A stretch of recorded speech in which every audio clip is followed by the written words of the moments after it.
I'm going to ask for a recap. Because secret's out. I got a little drunk last time. No way, dude. For real? And the broadcast cut out halfway through. So my memory of the last half of the session is fuzzy. Nice. We can retcon it. I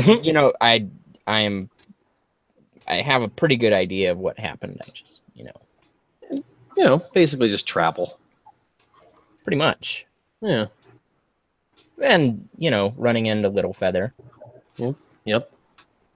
The Tabaxi. All he did was open Reddit. Place. Open what? Nothing. Shenanigans. 2 minutes into the session, already shenanigans. Slacking off, looking at Reddit. How dare you? Okay, here. You want to see what I opened up Reddit to? Where? Okay. Please hold.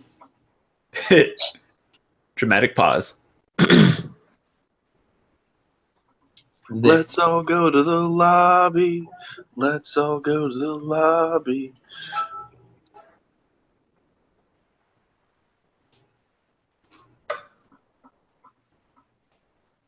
I learned about a blue waffle tonight. You just now learned about that? What is this, 2002? I know, right?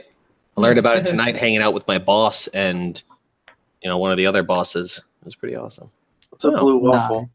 I 10 get one free. Don't Google it. search it. Just stay away from... Or do. Yeah. Google it. Or don't. Or just don't have that in your search history. Ever. No. Is that the disease? No. It looks like one. That's fair. All right, so There's Billy a the recap, Sugar right? Glider. Yeah. Yeah, Billy the Sugar Glider. You'll remember that. You guys have a little sugar glider hanging out with you. You decided to leave Windermere. After seeing all the bullshit there, you're like, well, let's get the fuck out of here. And you headed over to Hull Cove using Marcus's newfound abilities. Yes, that's right. That brought us to the piers and everything. Brought you to the piers, and you ran into one Burloff Dongwind. Yes, Mr. Dongwind. Who Marcus had known back from his sailing days, and he basically pointed you guys to the Trashy Tabaxi, I believe, where you met his wife, one of his wives, Little Feather. Was perfectly happy to stay in Hull Cove, if I remember Other than correctly. being excited to see her sister. But yeah, otherwise good. Oh yeah, and then they started basically hugging it out and talking to each other, and all the creepers started coming around. Yeah. Mm-hmm. Remember the creepers? Yeah, I got like 500 gold. Like, yeah, touch her hair. Roar. And you learned of an upstream riverboat captain by the name of Firthing Youngfeather. And that was where you were heading when we ended. Headed upstream. You're heading to Firthing because his boat was south of Hull Cove, just a ways at the river delta. Anything else of note? We're going into the woods, right? No, not really.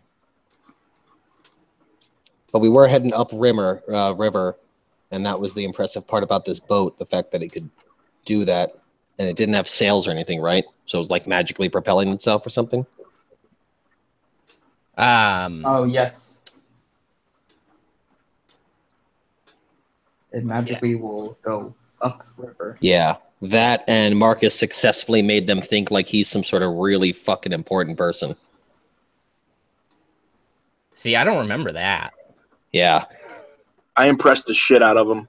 yeah, that's what it was. He kind of made them think that he was like royalty or something, so they were being overly kind, if anything. It's like, oh yes, we'll make room. Oh my god. I pulled out my rod, Ah, yes. the staff of Eglain, because when you gave it to me, you told me that it was like a royal scepter, basically. So I sort of Yes. flashed it around a little bit, and they were like, "Holy shit, this guy's cool. He's important." Correct. All right. So Can we go with? I meant to say this last session, but I want to before we actually head out on this boat. I wanted to talk to Little Flower and be like, "Hey, you can come with us if you want, but you don't have to." So she says, I think if I'm to leave, it's going to cost something. Yes, Burloff may not like me leaving. That's fine.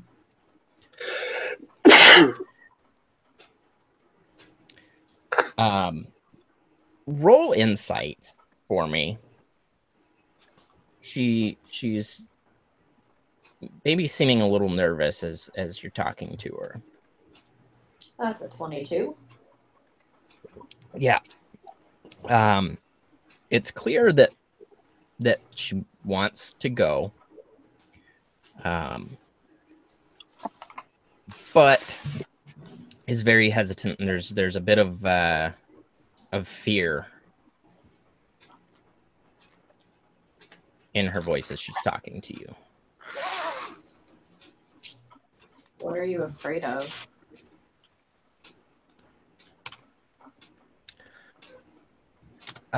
Well, my husband is perhaps not the most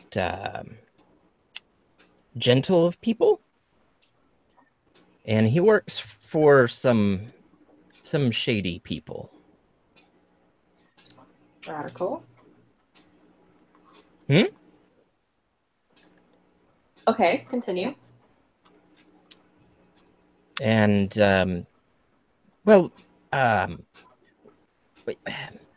wife is a loose term with Burloff. It's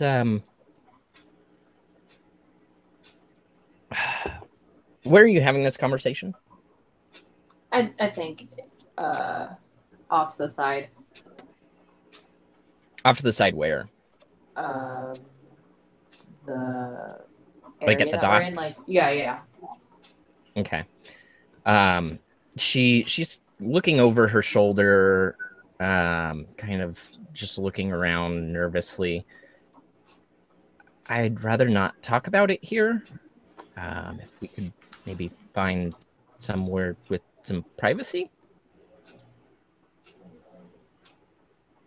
So we do that. All right. Where do you go to find privacy? So you're at the docks here. Let me put you over by the docks.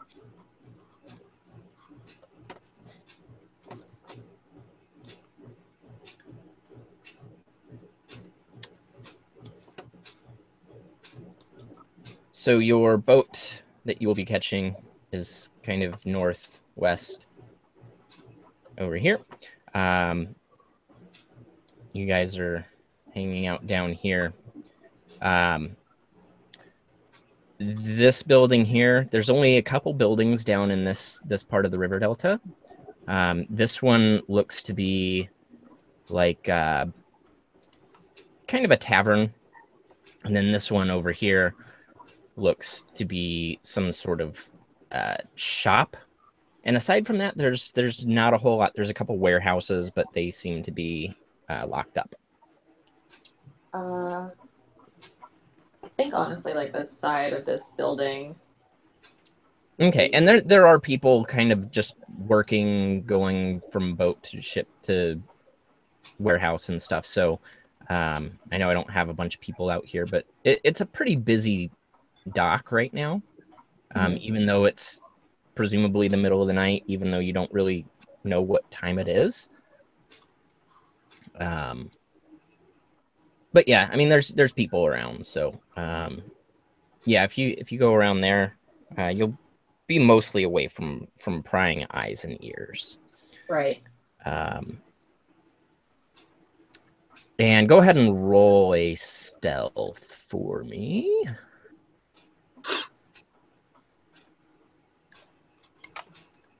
Stealthy as fuck.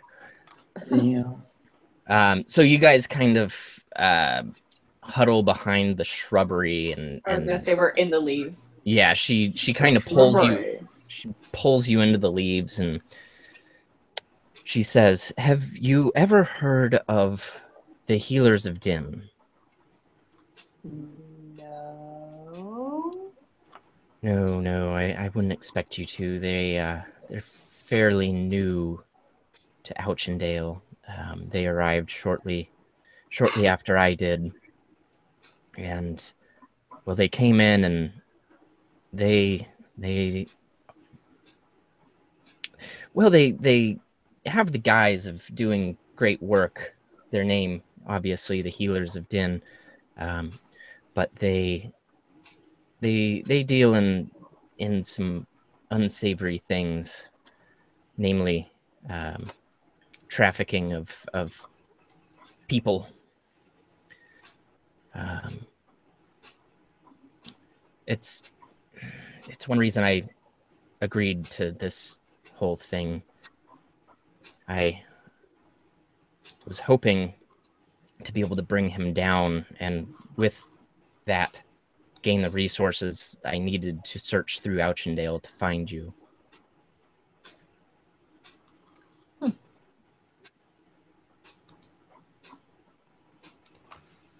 So I could leave, but Burloff would surely come try to find me, and certainly bring along his goons. Okay.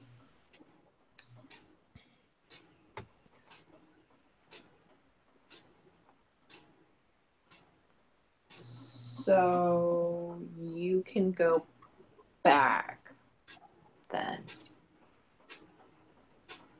Just don't wander too far, I guess.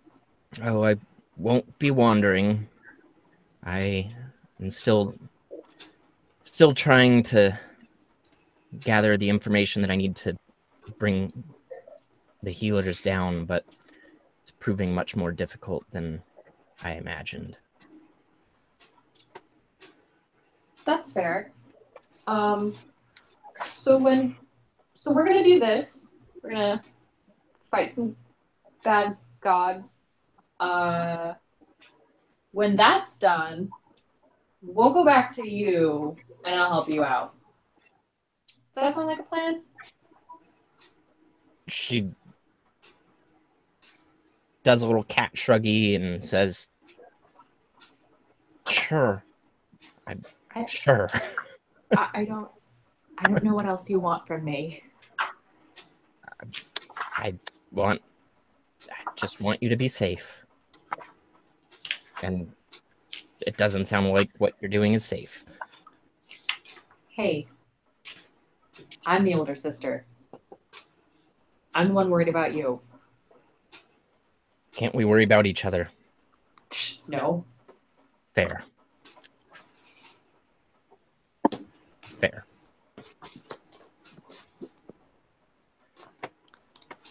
Then I give her a kiss on the forehead, slap her butt, and send her on her way. All right. She'll head on her way.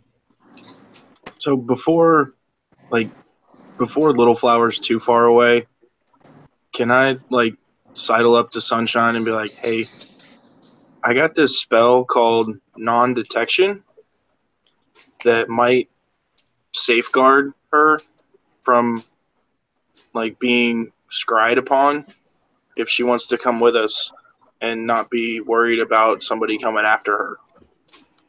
You wouldn't have heard that. That's fair. Never mind. Because we were over here in the bushes being secretive. Okay. Appreciated, though. Trying to help. Hey, man. So for when we come back, if we're worried about somebody evil like coming after her, I can do non-detection and keep scrying magic off of her. That's neat. That's super neat. All right. So your ship is over here. Let's go check it out. Fuck yeah. And at the right at the stairs leading up to embarkation is a short gnomish man with a big pot belly and like gray skin. And he beckons to you. Are you my charges? I mean, I'm not even Sure gonna are. stop. Like, I'm just gonna run basically right past him, and like hop off of the dock onto the boat. Excuse me. I asked you a question. Yeah, I want to see how this motherfucker works. Oh, well, it works very well. See, Cool. it has a sail. Let's. He We're points going at- upriver. Mm-hmm. Can be tough to tack that hard. Yeah, well, what are you, a sailor? 10 years on the Nolano. Ah, so you know the captain. Taught me everything I know of ropes and canvas. Mm-hmm. Well, this is like no ship you've ever been on. I know, and I'm curious. AF. Well, you see, this is the deck. You would be familiar with the deck. It's fairly similar to most boat I know what the decks. fuck a deck is. And you see here, I have the sail, and back there at the back, I have the wheel that turns the rudder that makes the boat follow the river. Mm-hmm. Wow. Any more questions?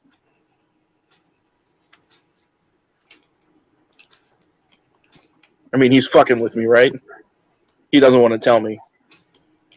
Yeah, he doesn't seem to want to tell you. Fair enough. Are you just kind of hanging out on the deck? Yeah, I mean, I'm not going to be too obvious about it, but I'm on the deck of the boat, and I'm, obviously, like, looking around, because the sail is not going to do shit on the river. Right.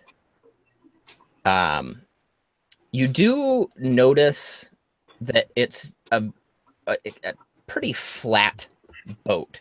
It doesn't seem to have a really deep hull. It rests maybe, I don't know, 5 or 6 feet above water, almost a straight line, and then it doesn't seem like it curves down much below that. Okay. So there's no wheel, or it's not like a steamship. It doesn't seem like that's the case, no. Okay. All right. Well, So where are you heading? we're going upriver to Farthing.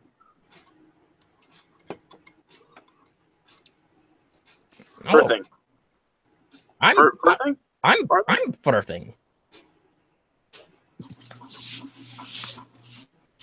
Hang on. Let me look at the map. We're headed to you, sir. Oh, I thought there was a map in here. Thing. hello. There we go. Hello. Hello. We're going to Fort Armor, right? So you want to get to Egrandin. Egrandin, that's right. So you're going to take us up the Dunmead to the second bridge. Yeah. Yep. So I'm traveling all the way to Dewhurst, and if you would like to join us, then that's more than.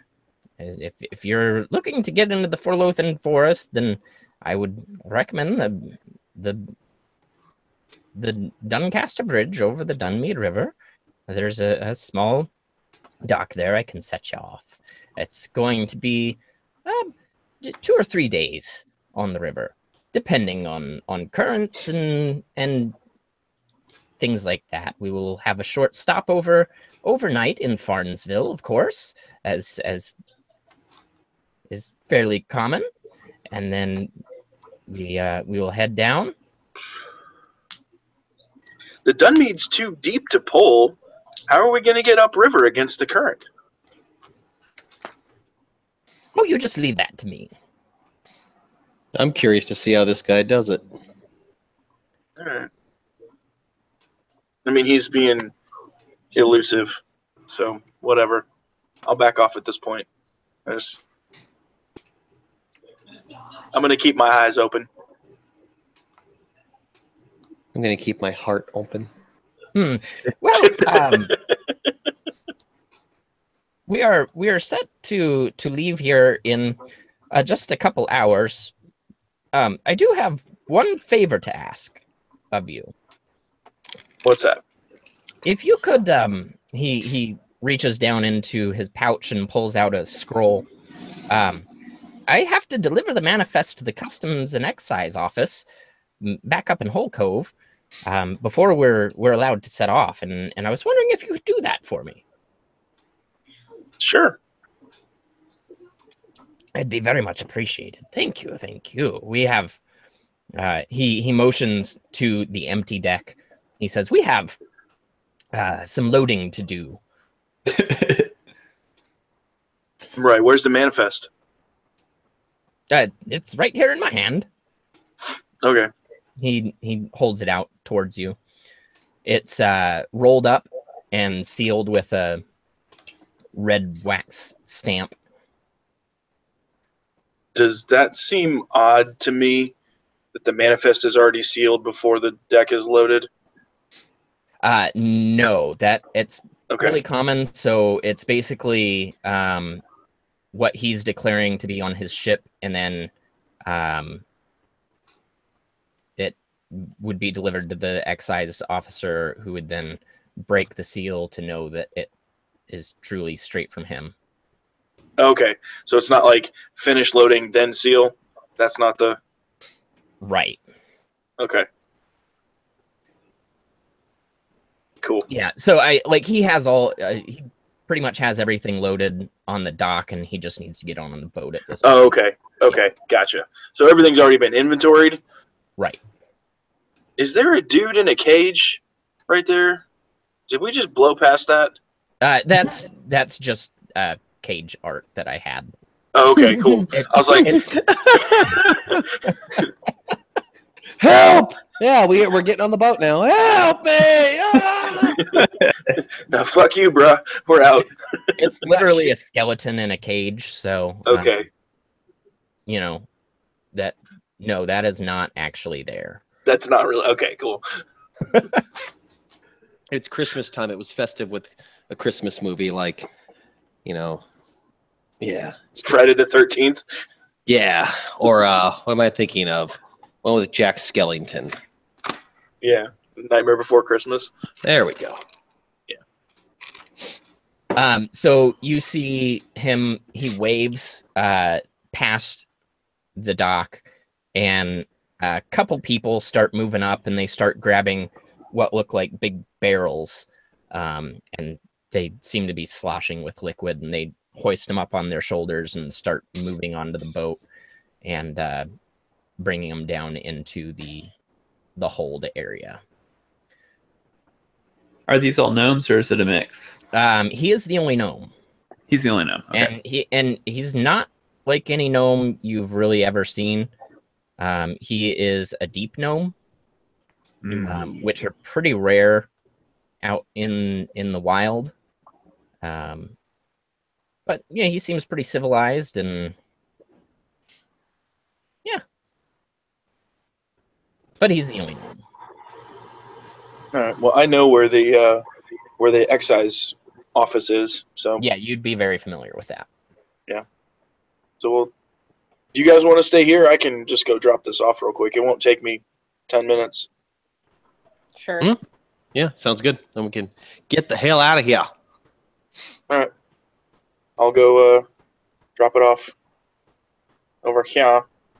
I don't know. Okay, so Marcus is going.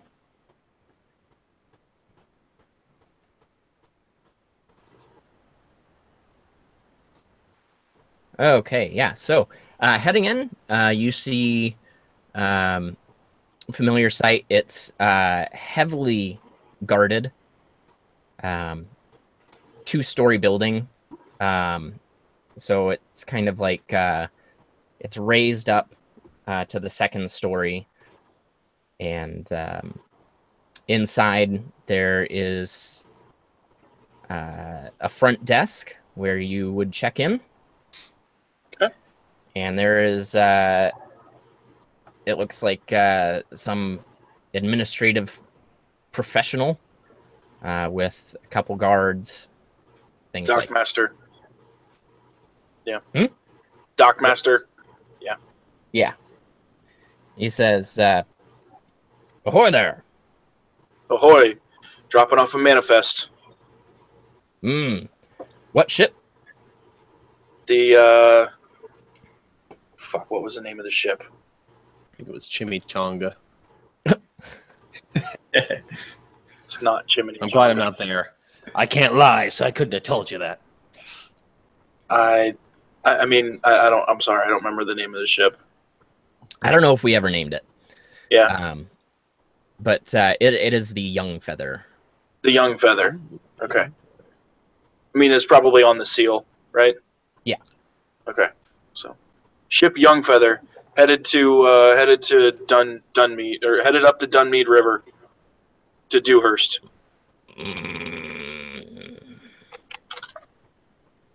Okay, give me a moment. And he begrudgingly, he doesn't take the manifest. He walks back into the back, and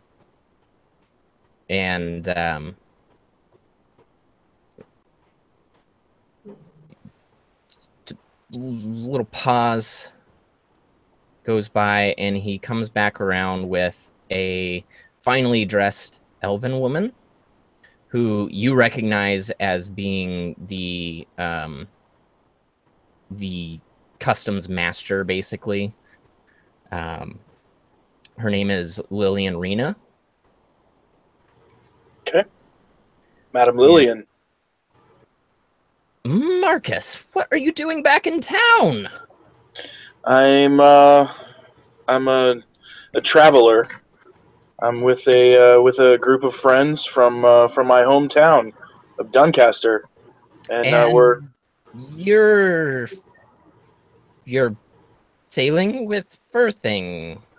I'm a passenger this time around. We're headed to the Ferlothan Forest, and his ship is headed up the Dunmead. Mm-hmm. Yes, okay. May I see the manifest, please? I'll give it to her. She grabs it, breaks the seal, opens it up, and reads through it. And she shakes her head. Oh, you silly deep gnome. Is he bullshitting you?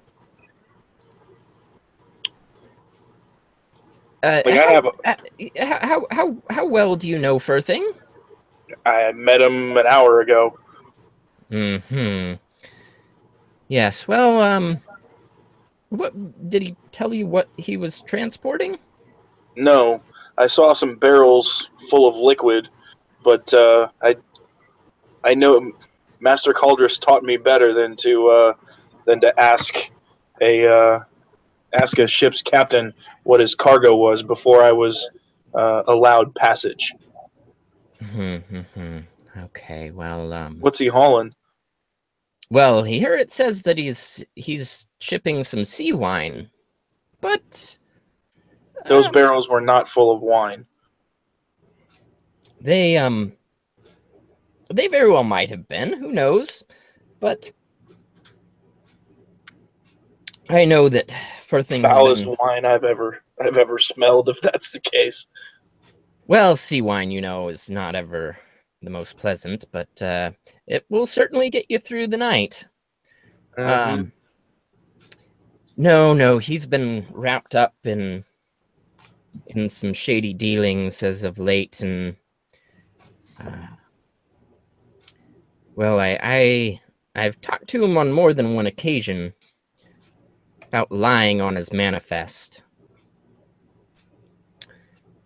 and happen to know that he's not declaring everything that is going on that ship. We might have a problem. How can I help?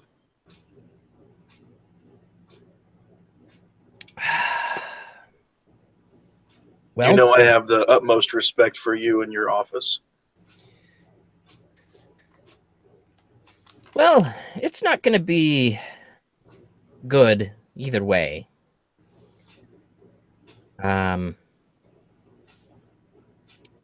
She motions to you to head to the back. Just follow me. Follow me.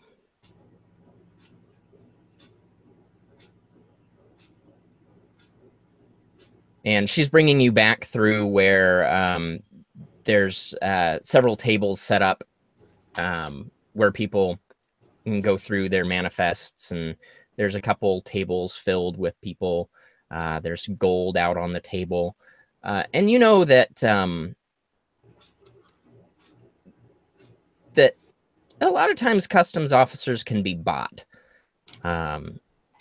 So there's sometimes wheeling and dealing going on at these tables, but she walks you right past back into the back room where not many people actually go. Inside, there are 3 heavily armed knights. Behind her at the desk is a heavy door with a big, it's like a vault, a vault door. And she motions to the guards. That's this, right? That's the vault door? Yeah, that's the vault guards? door. Okay. She motions for the guards to leave the room. Okay. And they head down into the stairwell. And she says, okay, well, now that we have a bit of privacy, Firthing has been tied up in some new local gang activity. I believe they call themselves the Healers of Din, and well, we have one of 2 options, really. Well, 3 options. You can pay us 30,000 gold, and we won't ask any questions. Well, that's not really an option. I don't have 30,000 gold. Well, certainly Firthing does, you would assume, right? I mean, she chuckles. I met him an hour ago. Right. So, right. I don't know anything of his finances. The other option is we get Firthing to rat out his contact with the healers. And, well, the third option is you just don't sail with him, and we confiscate his boat and everything in it. So let's say his boat were to be confiscated. What would happen to the boat? Well, it would become property of the Hull Cove Authority. Would the Hull Cove Authority then put the boat back to work? Well, if there was work to be had. I'm going to be frank with you. I'm not quite certain how that little gnome's ship works. And I'm not sure we could find someone that could get it to work. Okay. That's fair. So you need his contact in the Healers of Den? Well, if we're to bring them down, certainly, yes. I think we can make that happen.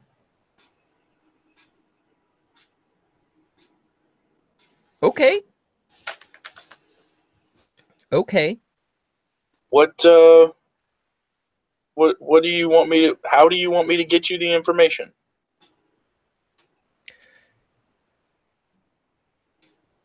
Well,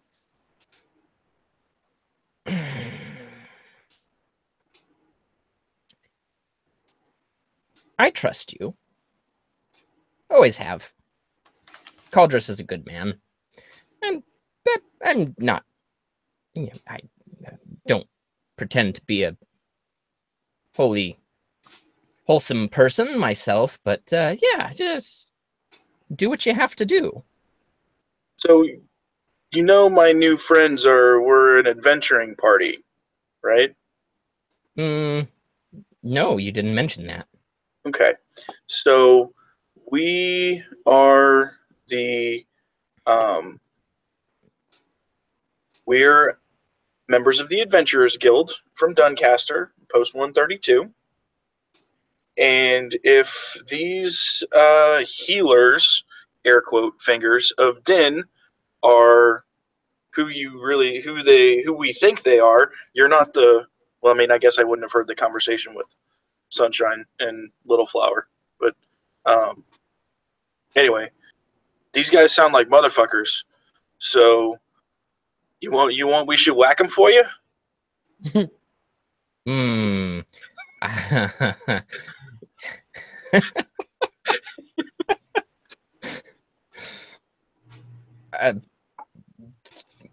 We don't even know where they are. I mean, we got a thing in Agrondin that we need to use the boat for. I'm just a passenger. You mean to keep my eyes open? Let you know if he's bullshitting you on his manifest?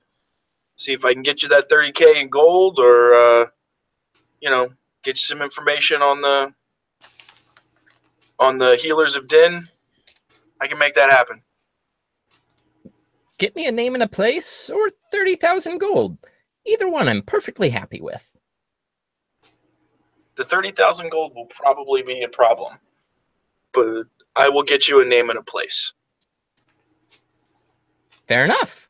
And if they're trafficking in people, it may be burned to the ground and void of healers by the time you get there.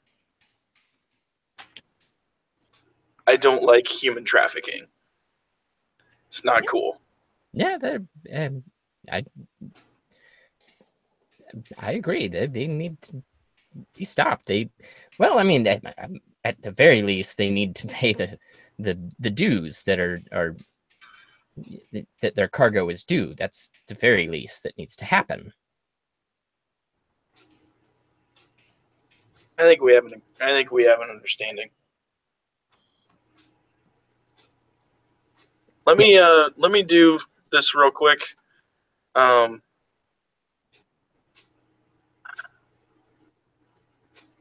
Should I roll insight? I want to make sure that she's not like involved with any of it at all. Like I don't think she's right. Yeah, you can roll insight. That's cool. I mean, I don't fucking know. So what you're getting from her is she is kind of ambivalent to whether they go down. She just wants... She wants her gold. She wants her gold. She's going to get it either by you paying it to her or her shaking down the healers.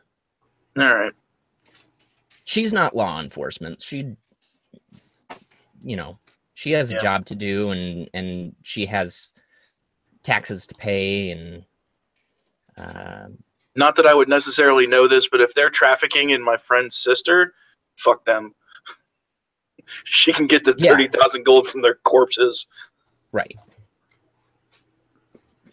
Totally. So, yeah. All right. All right. So we'll on your way to get whatever information you can get. Cool.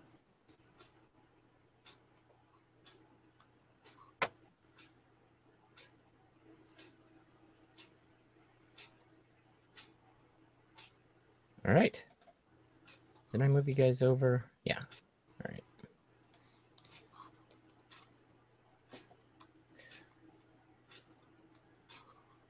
All right, guys. I dropped the manifest off. And? Cool. And? What? Are we good? Let's go. Okay. Very, very good. He seems very like there's a look of relief on his face, but he's also a little bewildered at the whole thing. So, it's still about an hour or so until you'll be setting off. Do you guys want to go get a drink while they finish loading? You guys want to go hang out in the tavern for a minute? I mean, unless we have Wasn't the anything ship else ready to to do. go? No, I still got like an hour, he said. Yeah, Mike said it was going to be an hour before the ship was ready. I want to get away from El Capitan so I can tell you what happened. I mean, if we've got an hour, I'm certainly willing to go wherever the group goes. Same. Yep. Okay, yeah, you can huddle into the tavern. It's not very busy right now. It's pretty shanty, rickety wooden floors, the smell of cooking fish. Fuck me. And the reeking of sea wine just spilled all over the place. It's like the wood is soaked with sea wine.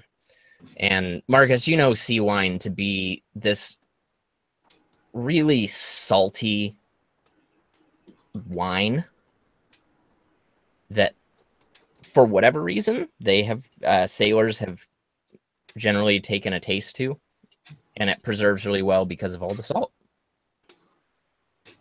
So in hushed tones, I'm going to basically tell them what the customs master told me about how they think that the captain is involved with the healers of Din and that they're involved with human trafficking.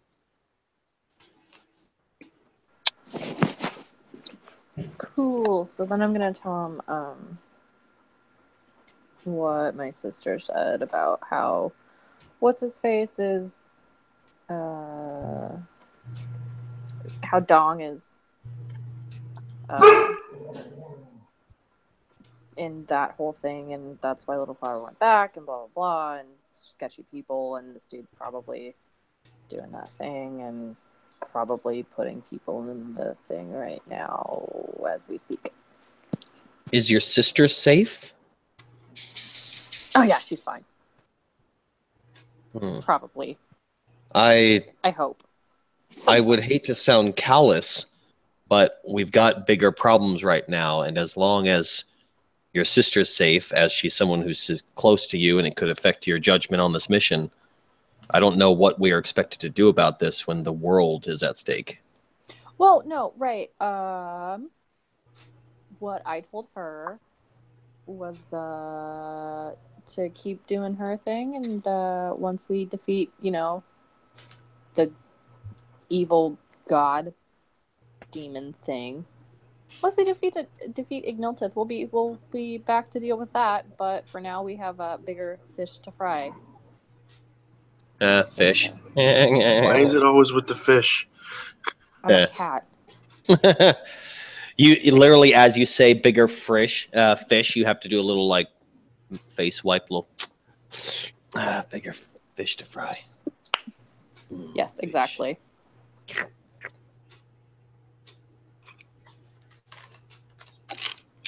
Okay, so Marcus, I don't know if I made it clear, but the customs officer Lillian it does not expect you to leave before you get that information. So she wants the information before the ship leaves the harbor. Oh. That makes things a little more complicated. Yeah, sorry, I wasn't sure if I made that clear. You did not. At least, if you can remember from Tuesday, I'm a little slow on the uptake here recently. I figured I would just keep my ears open and then use sending to let her know once we got going. No, she wants 30,000 gold or information, or the ship is being taken. Ooh. Okay, well that makes this a little tougher. So guys, I thought we were good, but apparently we're not. So we need to either get 30,000 gold, which don't have, or we need to get a name and a place of one of the healers of Din to give to the customs master. How do we find this information? I don't know. I thought maybe we could just I don't know. Maybe we beat it out of them. Okay. I literally just told you. You have met my sister. You have that real cool spell, that message spell or whatever that you could Sending? Yeah, that one that you could Yeah. ask her possibly for one of the lower. That's a great rank idea. Names. Oh, good. Alright. If you have a Just an name for idea. somebody there, that's perfect. That's excellent. So let's do that. Ba-doop. So, Little Flower. Let me count my words here real quick. Little Flower, this is Marcus. Can you give me a name of one of the healers of Din so that we can take them out? 25 words.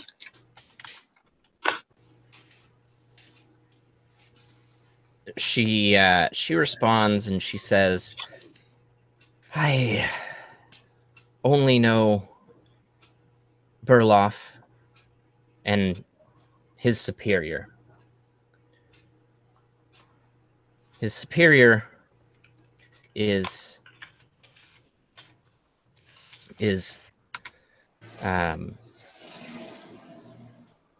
Heath Hicklebum.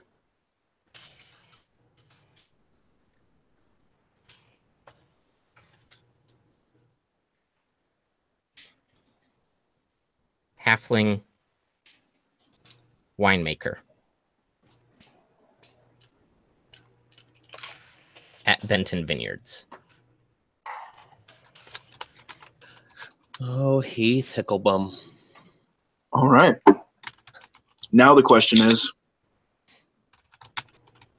do we want to go take him out, or do we want to just give the name to the customs master and GTFO? That one. I think The we have to second give one. the name. Otherwise, we won't be able to get to this person to take them out. Depending on where the vineyard is, I presume it's up the river. So, Marcus, you know that Benton Vineyard is in Hull Cove, down here, and I believe you actually have a map.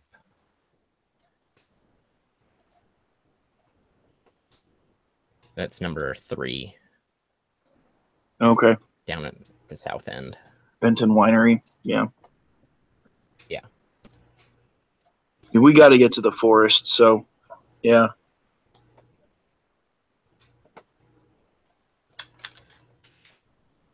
Look, lady, I got a thing, so I needs to go. Okay, so you send her that message? Yeah. All right. She thanks you kindly and says the revenue office will very much appreciate your work. All right. When we get done with the, whole time fuckery and God thing, we'll be back for these healers. Don't you worry. Do whatever you want. All right. Deuces. Okay. So you guys, Let's go save the world. anything else you want to do before you Save set the off? fucking world. Oh, no. Let's go. Roll out. Roll out.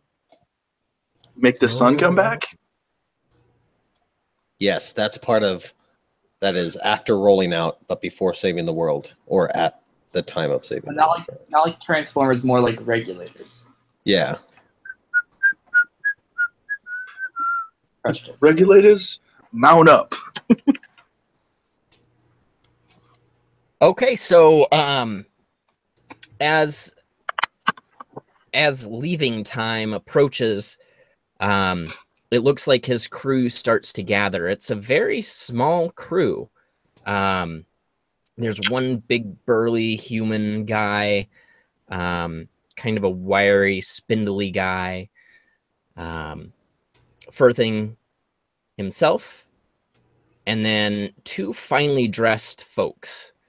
One with kind of a wizardly look about him, and then another that he looks like a healer, you might say. Y'all pile up and set out. Firthing and his 2 finely dressed folks hang out at the back end of the ship where the wheel is. The other 2 are just kind of, moving things around on deck and doing things that sailors do. Although it doesn't really look like they're doing anything. It's almost make a. You can all make Either a perception or insight check.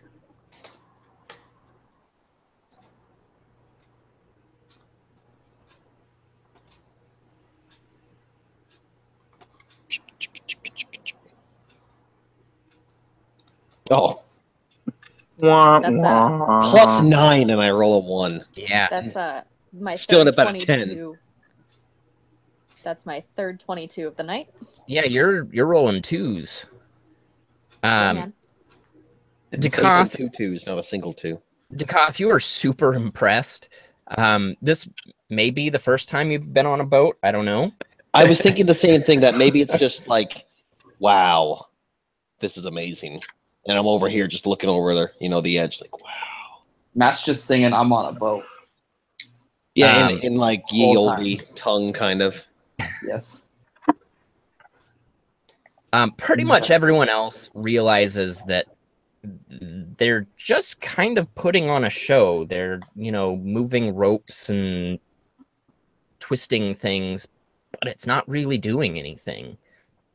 The current of the Dunmead is rushing past your boat, but sure enough, the young feather is pushing up at a strong, steady pace. You notice that the sail does have wind in it. It is actually being whooshed along. I mean, this is magic as fuck, right? There's, you guys actually feel a good steady tailwind blowing on you. In fact, Marcus, you feel almost like you're out at sea, like this nice brisk air blowing just the right way, catching the sails and pushing you up river. It's really uncanny. And you can't think that this is anything but magic, because the trees on the shore are not blowing. It's literally just on your ship.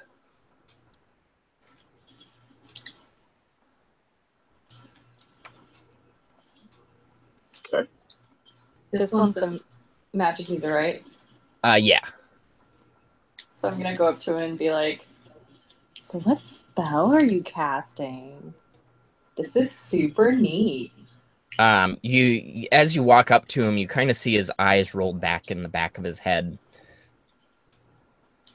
and he's just kind of muttering to himself. And Firthing scampers over to you and says, "Oh, leave him alone. He's very weird. He just likes to zone out and chant his chants. He's very religious, and he's talking to his god. And yes, you better leave him alone. He gets very grumpy if you mess with him in his meditation." Are you trying to intimidate me? Oh, no, I'm just telling you. If anyone's going to intimidate you, it's going to be him when you wake him out of his trance. I'm gonna lean in real close and be like, all right, little man. And just walk away. I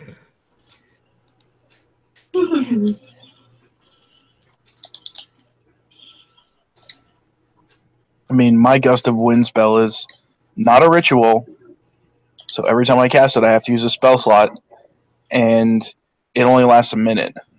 So this is like crazy. Either he's a one-trick pony and has a spell I've never heard of, or this is magic as fuck. Well, I mean, if he's a cleric, he has different spells than you do. But I mean, that's true. But that's what I think. Yeah, I mean, if it's a spell, it's unlike any spell you've ever really heard of. Yeah.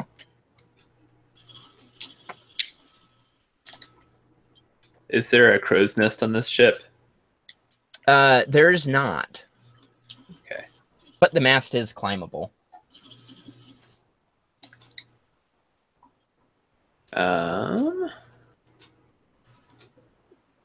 So I was either going to climb up there, but if there's not really a place to hang out, I think I'd be curious to wander. It looks like I can go below deck here. Yes, you can go below deck.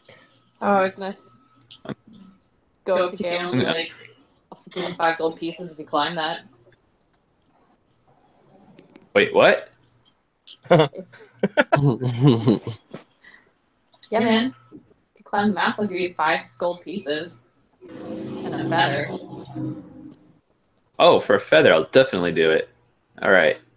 Hell yeah. So I climbed to the top of the mast. What can I see? You see river.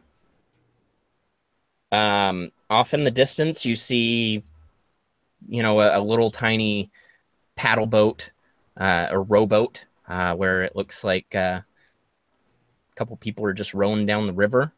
But you're pretty far into the wilderness at this point. Trees. It's really pretty. You can't see very far though because it's pretty dark out.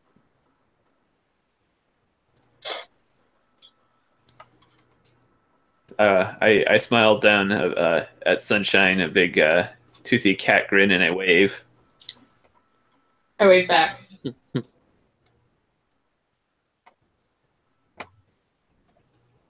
So what kind of feather am I going to get?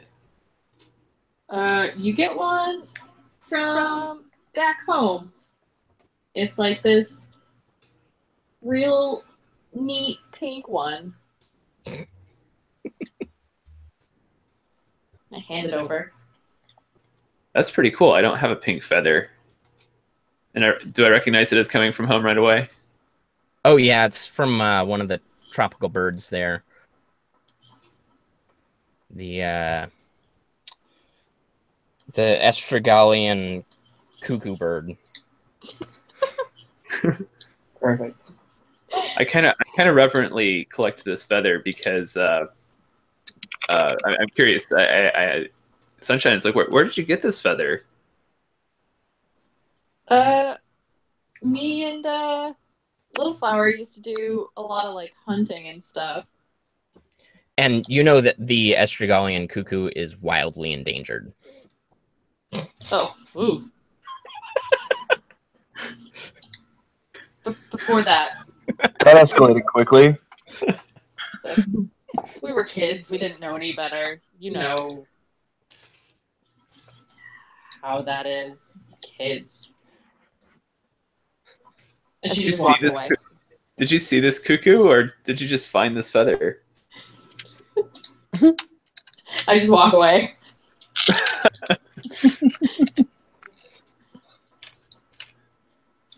Well, I'm just going to tuck that away for now. I don't even care about the money. I'm just excited to have this feather. If I get, I'm gonna probably end up adding that to my my necklace with my blue feather. But for right now, now that I've actually no, this is really exciting. I have a very rare feather. I've got to show everyone that I've got this really cool feather.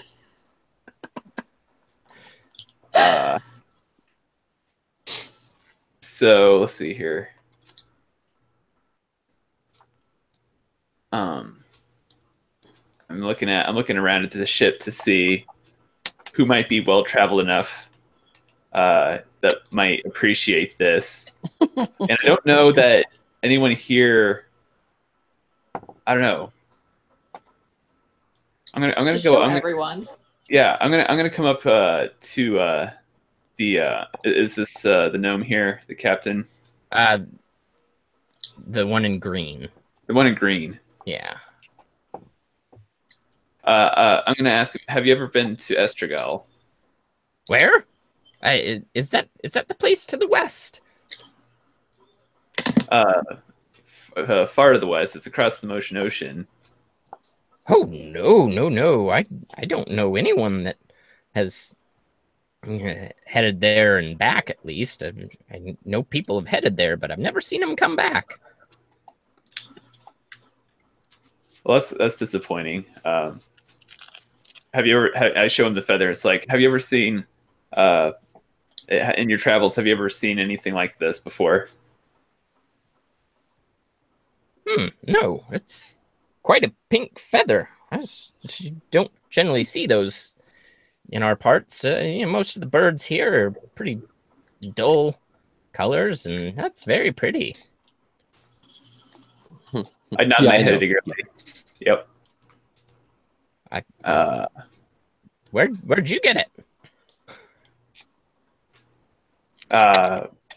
My traveling companion Sunshine just gave it to me. Oh, Well, technically, I earned it for climbing the mast. I saw you do that. That was very impressive. Have you ever considered adding a crow's nest to your ship? No, no need. No need? No need. Why not? Oh, the Dunmead's a safe place. I know it like the back of my hand. Oh, but it's great. It's great for traveling. You get a great view up there. Well, clearly anyone that's on this boat has very important work to do and should not be hanging out up on the mast, certainly. As he says this, I look around to see if anyone looks like they're not really actually working that hard. The clericy looking guy right next to you. He doesn't seem to be doing anything. He's just kind of shuffling through stuff on the table. But he doesn't appear to be working real hard. Make perception check. Perception check. Ooh. He appears to, like, as he kind of feigns shuffling through papers and stuff, he appears to be watching everyone on board. Well, I noticed him noticing, and I'm going to ask him, hey, excuse me, what's your name? You don't need to know my name. It's just a question. What's your name? My name is Gale of Wind. Cool name. That is my name.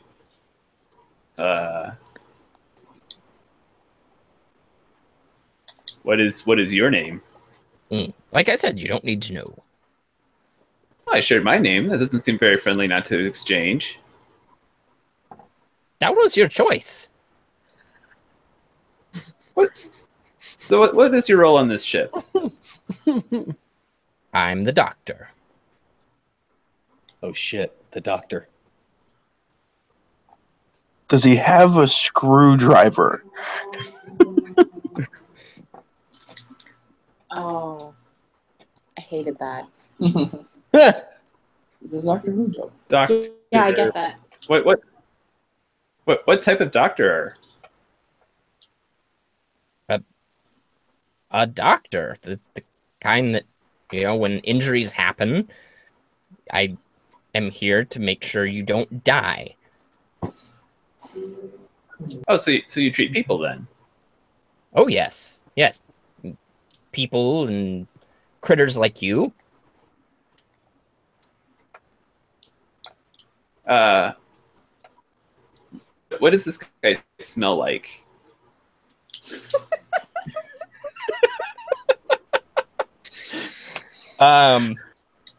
He smells like cloves. Cloves. All right. Well, if you won't tell me your name, I'm going to call you Dr. Cloves until you tell me your name. Fine.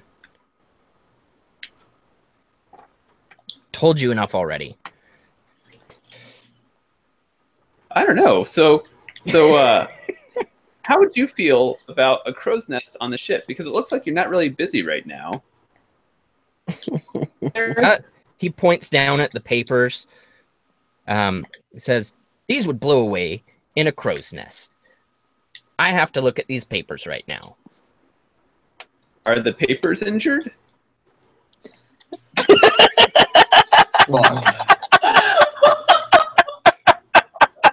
Okay, Fuck yes. so we're like not even 2 hours into the session. Gratitude to Chris to making me laugh my ass off. Oh my This is God. fucking awesome. The paper's Well- injured. Are you daft? No, paper can't be injured. Oh, no, Never these heard of a papers. paper cut?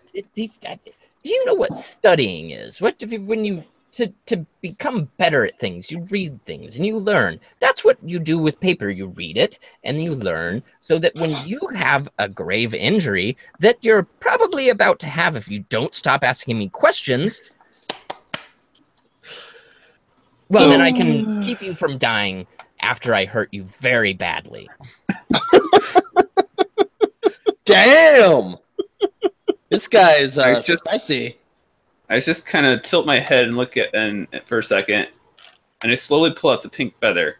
I'm like, have you ever seen an animal that had feathers like this? He is gonna grab for it. Oh no. No. No. So make No. a dexterity saving throw. Oh shit. This could be a problem. And it's going to be opposed by his dexterity. So we'll see what happens I here. swear, you set this guy off with this feather fight, and suddenly Mike's like, "All right, roll initiative." It's like, what? What? I will blast the fuck out of him. He reaches for it, but you are too quick, and you love your feather so much that he's pretty quick, though. It's kind of shocking how quick he is about it. He says, "Get that thing out of my face! Cats." I'm just gonna be like, hey, Gail, come over here. Look, a distraction. I'm kind of pissed off that that guy just tried to take my feather, so I'm kind of like keeping an eye on him now. But I'm curious what Sunshine's got going on now. Literally just a 5 gold piece. Mhm. And also a distraction.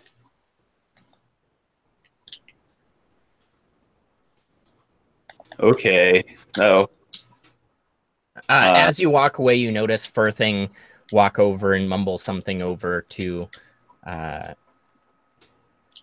doctor, and he mumbles something back. Bet you that guy's not a real doctor. I was gonna say he was moving pretty quick. You know that we're pretty quick, and as a monk, I do a lot of training to be pretty smooth with my movement. But he almost got this feather.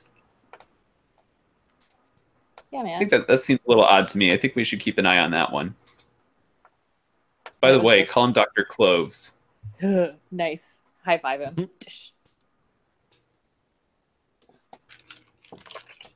This guy, right? Or is it this one?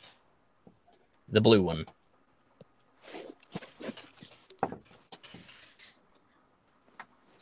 Cool. Are we there yet? No, so it's been several hours.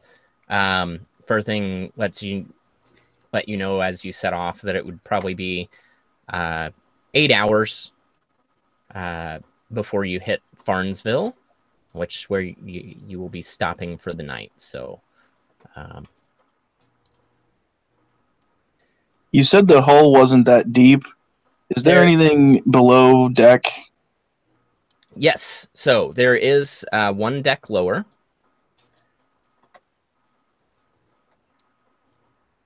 In there, you see the barrels that were being loaded on, some crates, cots.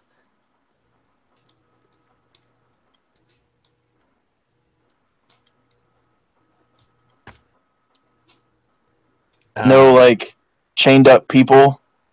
You don't see any chained up people, no. That's good. Make like a Do water vehicles check as you're walking around down there. 22. So you know, based on, as you surveyed the boat, this is probably just tall enough for Gale to stand, kind of hunched over. So it's maybe 6.5 feet, 7 feet tall. Mm-hmm. So you're, partially underwater at this point, but not entirely. And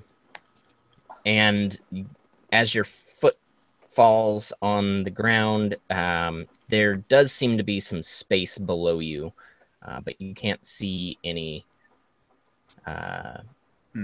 way to get further down, and you're not sure there would be much room for Like, it's probably just the bilge, right? You would think so, yes. Do any of these cots or areas smell like cloves? No. None of those ones. There is a room up in the front of the ship that is closed with a locked door. So this is probably going to look really fucking stupid, but I'm going to lay down, like, on the deck right here and press my ear to the wood and see if I can hear anything other than, like, moving water. With a 20, you think you hear something. You're not sure what it could be, but it's not just rushing water down below.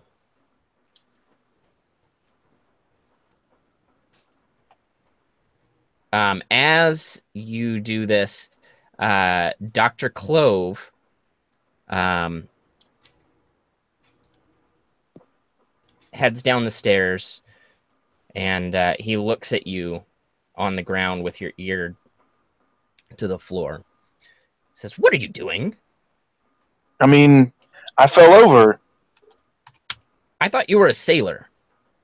Well, I lost my sea legs when I got back to land. I haven't been on a boat in almost 6 months. Well, quit snooping around. Not snooping. I fell over. Mm-hmm. Likely story. I fell the fuck over. Oh, I don't doubt that you fell over. I'm not snooping. I pop right back up. Brush myself off. Totally not conspicuous. He just kind of leans on the railing and watches you all as you're down there. So I'm going back up. Are you done studying? For now, yes. Are the papers injured, motherfucker? That was awesome. So what are you doing down here? You are full of questions, aren't you, kitty cat? Tabaxi like their knowledge. Hey, for a guy who appreciates and respects, gaining knowledge, yeah, he's hating on you, just wanting to learn, man. Yeah. I don't think I have to answer any questions. You are the ones that are on this ship as guests. I just think it's odd that the captain thinks the crew is so busy that you don't need a crow's nest, and yet you seem to just be wandering around aimlessly. Well, the captain answers to me, so you don't have to worry about that. Wait, what? The captain answers to you? So are you the captain's captain? You an admiral? Yes, you can call me Admiral. Admiral Dr. Clove? Oh, damn it. You beat me to it.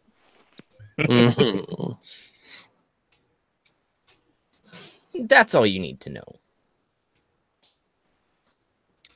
You see, this is my ship. What do you mean it's your ship? First thing, just steers it.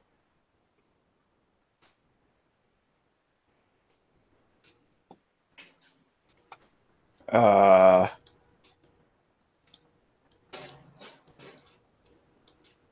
the What my character? cargo down here, well, that's my cargo.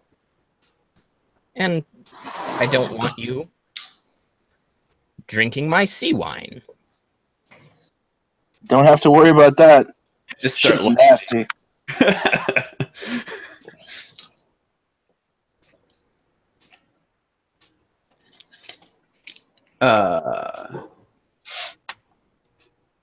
Does I'm just trying. I don't think my character, the Gale, has a reason to know. Like, because I didn't go into the office or look at the paperwork or anything, so he probably wouldn't care that everyone else needs to think this is for things shipped. I just look at it and tell you, okay. Yeah, short of having any reason to think people were being trafficked on this boat, I think the majority of us would be like, whatever, to Yeah. contents and everything. I found a bed. So, It's in a corner. It's If this, perfect. is your boat, if this is your boat, why don't you want a crow's nest on it? Fucking crow's nest. There's no need.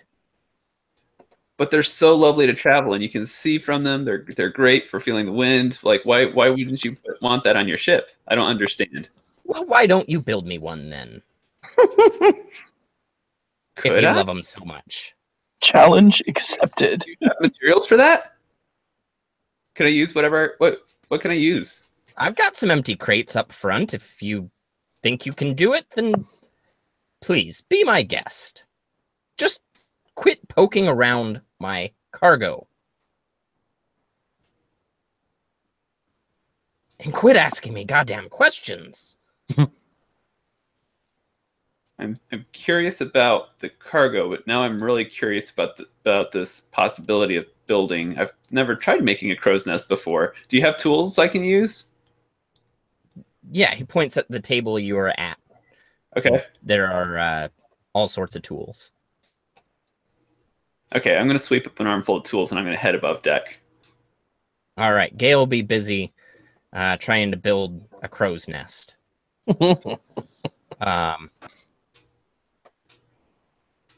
We'll see how successful he is.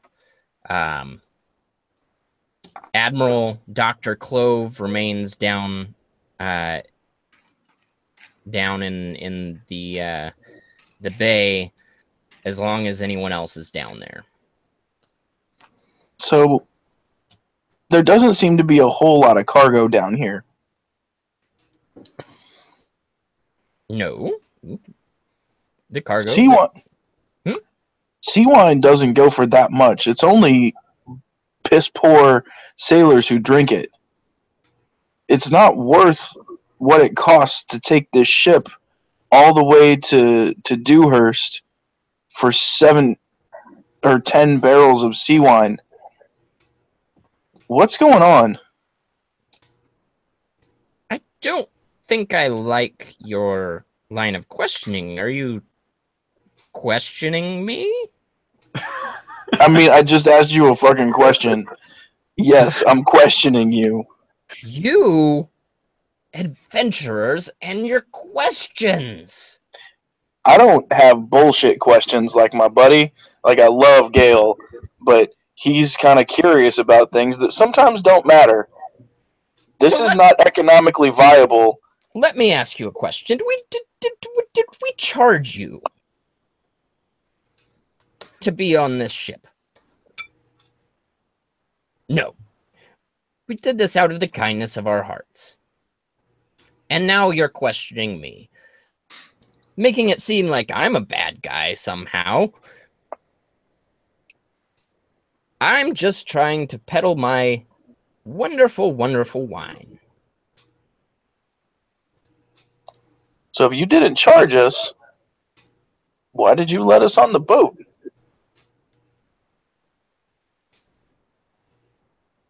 Free protection. From what? You never know. You never know. Get this weird feeling we're gonna find out.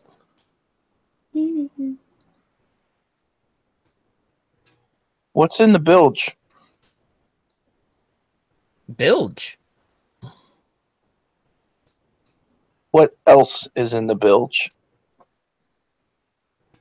I don't know what you're talking about.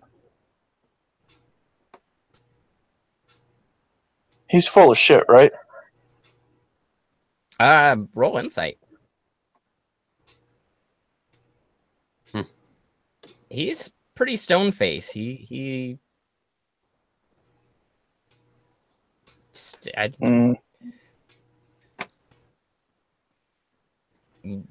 see this ship. There's not much room. I don't like it. It's got to be,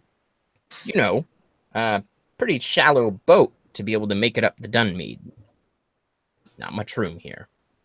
Yeah. Yeah. Listen, if you want to get off my boat, feel free. We can pull over and you can hoof it. I want to get off your boat at the Duncaster Bridge. Well, then quit asking questions. Well, quit telling me everybody's too busy to do shit when nobody's doing anything.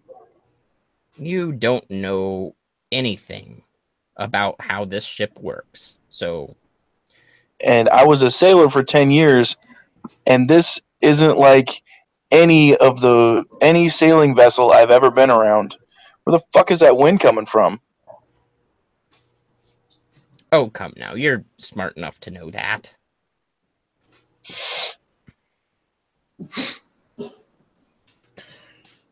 I don't know. I don't like it.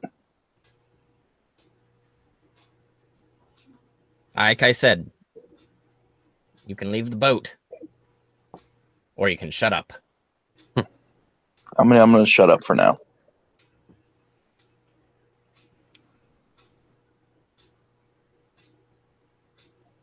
All right. I was trying to find a spell that I could use, but I'm not a charming bard. Like, I can't charm him into telling me what's going on. Can I? Just leave it. Yeah.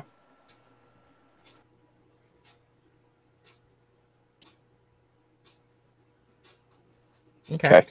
All right. Just go back to the top and play some fucking tabaxi dice or something. Help make a crow's nest. We could do that too. I have mending. Doesn't that just fix things that are already broken? Well, I mean, yeah. If he breaks like any of his tools, it's like fixed.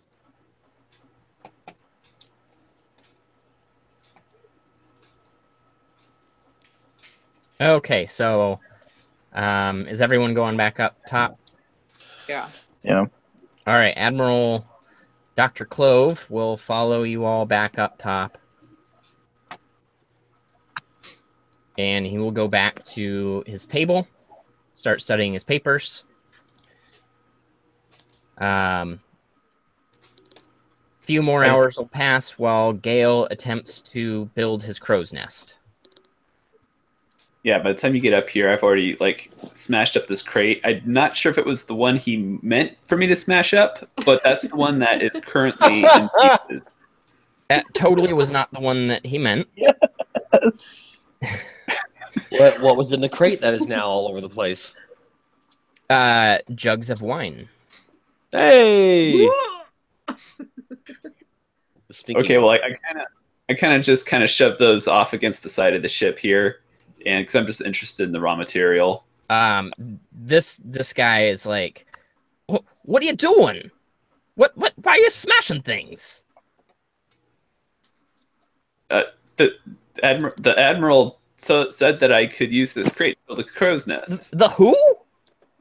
Admiral Dr. Clove. Who's Admiral Dr. Clove? The doctor, the ship's doctor. Oh. What is Sammy. Is that not his name? What his name is Sammy? Yeah, Sammy. Admiral Dr. Sammy? Cloves. Nope, just Sammy. Just is he a doctor? Well, yeah, he's fixed me up more than once. Is this his boat? He says it is. I believe him. Huh. Well, anyway, so this is his boat, and he said that I could build a crow's nest. So and he said I could use this crate. But this, he wouldn't have said that. This crate, it's holding material. It's holding our cargo. No, it's not. The car. There's empty crates down below. Well, then it's too late for this one. We guess we can put those things over there. I really don't care what you do with it. Whatever, I'm busy. And he starts coiling rope again. Do you need all of that rope? Yes. You're able to find all the materials you need. Right. Go ahead and make make a survival check, but use your dexterity modifier or your dexterity ability.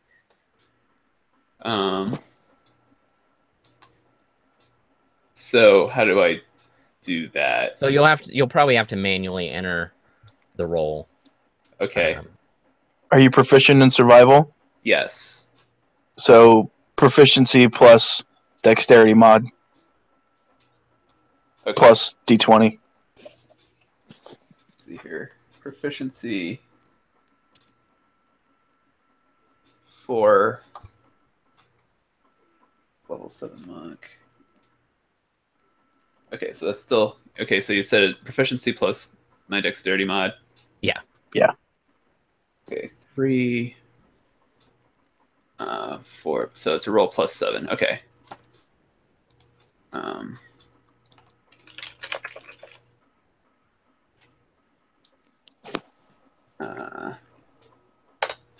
Nope. How do I do this? Slash R D20 plus 7. Slash okay, RD20 plus 7. There we go. Oh, Yeah. So Crow's nest is fresh as hell. a couple hours go by and Gail's just working away and you're all just amazed at his craftsmanship, really. He's climbing up and down the mast, and at the end of the couple hours, well, by God, there is a crow's nest, and it is a fine crow's nest. Gail, you might have missed your calling. I'm just really happy. Shipbuilder. I'm really happy because this is where this is the closest thing to a tree that I have now, so I can lounge up here. I'm feeling the wind in my whiskers. I'm really happy, and I get out my old trusty panpipes that Sana Sparkle Gem made for me when I was on the taxi, and I start doing the best I can, remembering vaguely the some of the gnomish songs that they taught me. Is there enough room for 2 people up there? Yeah, you can fit 2 people up there. Cool. I'm gonna go up there and chill and listen for like nostalgia's sake.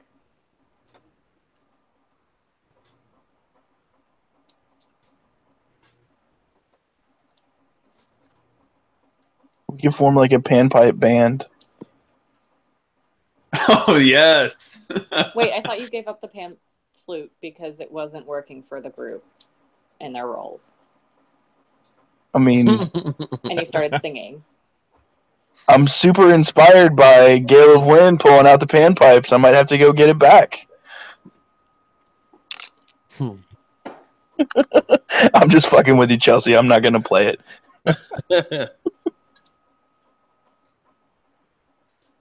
All right, and from your crow's nest, you see in the distance the light of a small village. Ooh. What's that? And I just point out there from my shit perception roll earlier. See, it looks like some sort of village, and I just I'm probably too far away from like, oh no, not this big guy's just right below my crow's nest. Yeah. Hey, what town is nearby? What are we coming up on? Well, it's the only town on the dumb meat. It's Farnsville. We'll be stopping there later. Land ho. Who you calling a hoe, man? That's not cool. Do I have a guess as to how long we have before we get there based off how far away it is? About 15 minutes. 15 minutes. Okay. Well, I'm going to stow the panpipes and climb back down because if we're getting ready to disembark here, I've lost track of time while I was up there working on my project.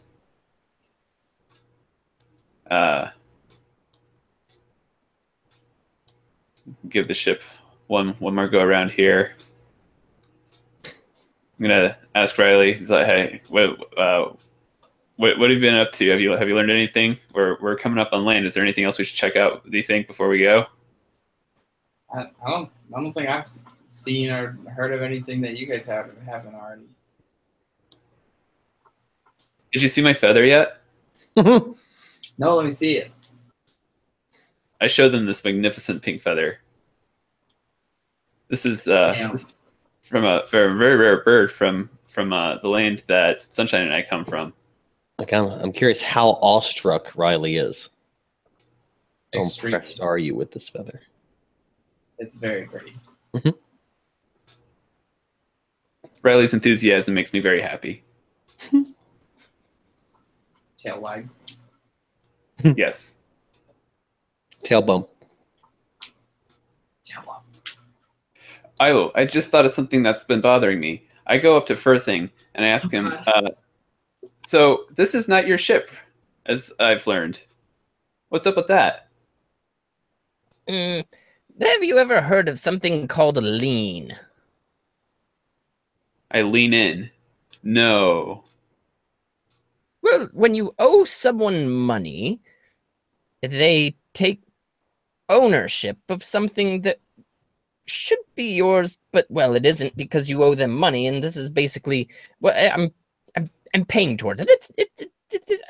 It will be my boat someday, right, Sammy?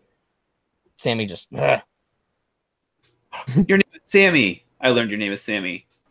Should I call you Dr. Sammy or Admiral Sammy? Just call me whatever you want. Captain Admiral Doctor. Captain Admiral Doctor. Admiral Doctor. So what's our plan when we make land up at the village ahead? Well, you're welcome to head to one of the local inns. There's two inns in the village. There's Ye Old Inn and the Farnsville Inn. Both fine establishments. Yes, fine establishments. And yes, you can probably find room and board there for next to nothing. When will we be setting off in the morning? Oh, first thing. Funny thing though. Morning's not so much a thing anymore. Yeah. So what time will we be setting off then? That's what chime? Huh. Yes. The brothers of Istis have always they remain very vigilant with their chimes. First chime. All right, cool. So we got to be back here by first chime, guys. Let's go find a place to sleep though for the night.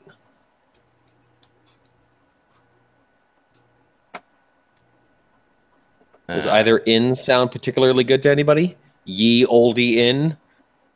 And there's another one, right? Yeah, Farmsville. Oh, Farmsville and Ye Old Farmer. Yes, Ye Old Farmer and Farnsville Inn. So you pull up to the docks to a small town of maybe a couple hundred people. You're the only ship at the dock. You'll notice that the crew of the ship, Firthing, Sammy, and the other two, remain on board.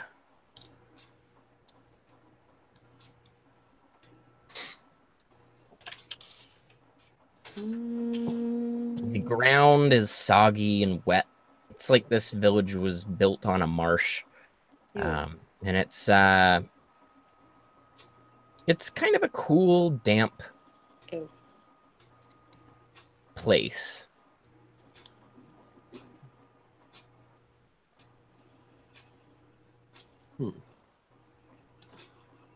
Well, the Farmsville Inn is like it's within sight practically from the dock here. And so I mean, to get an idea here, this village is maybe 2 football fields across.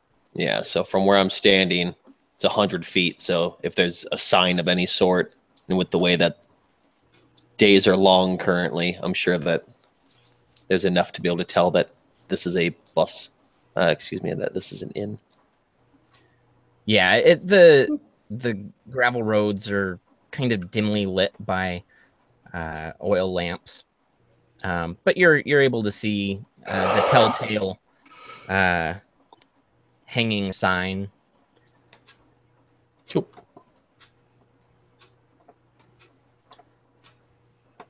All right, heading to the Farnsville Inn. Yeah, man. Yep. Yeah, All right. no, not to go to the closest. Beep, beep, beep, beep, beep, beep. Oh, we're so little. I'm on top of the building. Deal with it. Yeah. I'm in front of the building. Oh, no.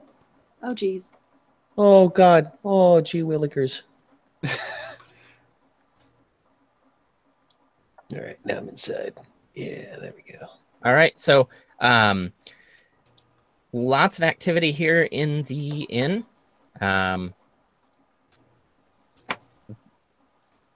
Bar wench is back serving drinks to a few people, and there seem to be some groups of adventurers and just random people around.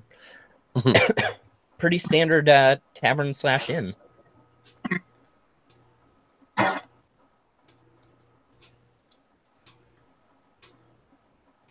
Well, unless anybody wanted to try to chat with anybody in the inn, like might as well just get some rooms arranged more than anything. Maybe get a drink, since we had to be around that disgusting smelling wine the entire time. Yeah, I have would like a added, beverage. I've added the pink feather onto my necklace along with the blue one, but I kind of have the pink one out in front. I'm kind of displaying it prominently right now. 'Cause I'm very excited about it. Standing in a way that brings attention, like, this Sunshine feather? definitely takes notice and is super stoked on it. He likes my feathers so much. Well, she thinks of Gale as like a really close friend because they Yeah, both it's came awesome. from like the same Things place. represent And, for that love. well, yeah, and like Good. other than like her sister, he was really like her first what she would call friend because they met on the boat. Yeah, it was a long time on that boat too. So Yeah, man. So as you walk in, the barkeep kind of catches someone's eye and says, "Ahoy there! You smell the Dunmead. Look like you could use a drink or a place to sleep." Both. And a bath. Yes, all of that. I got the best sea wine in town. Do you have anything else? Anything else? Oh, sure. I've got the best brew from Beershire. I've got Forlothan Fey wine if you're willing to pay for it. Really anything Last you time want we to drink. busted out money for that wine, it didn't go well. Right. Yeah. Well, actually, it went well, but not for everybody involved. Somebody had to give a tail job, if I remember correctly. Yeah, that wasn't for Lothan Feywine though. That was No, that was the stuff that knocked me off my ass like way early on. The super intense shit. yeah. I had a vision of the dragon or the.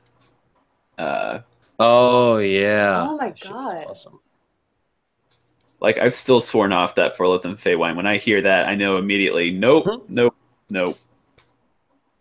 A little bit of the Feywine. You got any milk, my dude? I'll take whatever isn't that sea wine, but next thing above that. I've got goat's milk. That'll work. Not so many cows in this part of Auchendale. Milk is milk, my dude. My dude is an interesting title. I like it. You're clearly not from around here. I am like now it. Tavern Master, my dude. She walks over to the door, cracks it open, knocks on it, and shouts back, "Goat's milk for the kitty!" I'll have an ale. Yes. She heads over to a keg and a cask and busts the tap open and sets a big mug of ale, fresh from Beershire. We have it the freshest in all of Auchendale, aside from Beershire itself, because we're here on the Dunmead. Excellent. Do you have any available rooms? How many do you need? We need space enough for 6. For 6. Well, I've 5. got Sorry, 5. I've got a suite with 4 beds, a couch, and a bench. That'll work.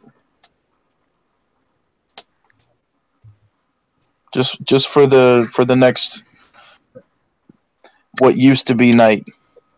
Yes. Yes. Well, it makes things tricky, but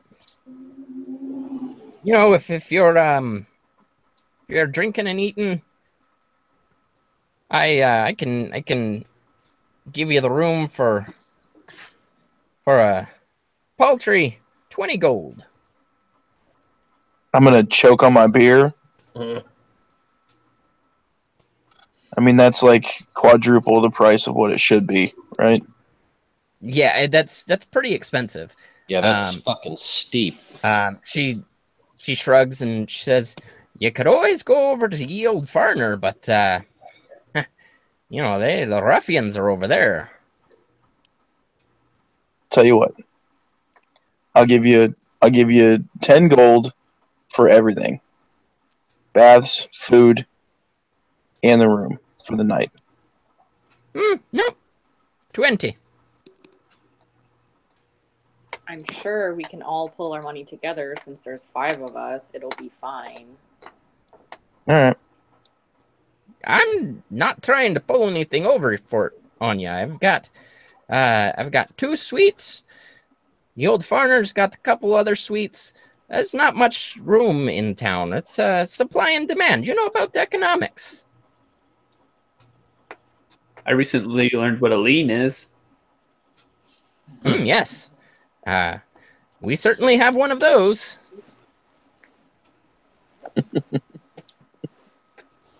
All right. Yeah. I'll give him 20 gold. Yeah, I think we all pull our money together and Yeah.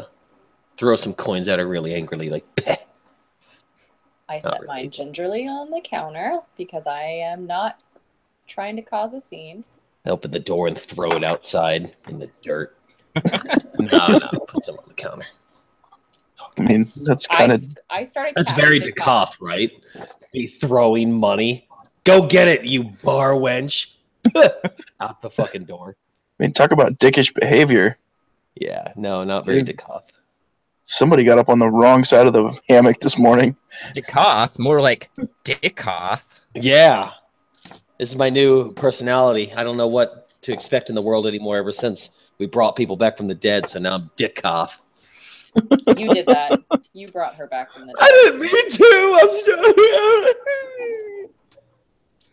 sorry. All right. So is anyone drinking Forloth and Fey wine? No. Yeah, I'm drinking some milk. Does the body good. All right.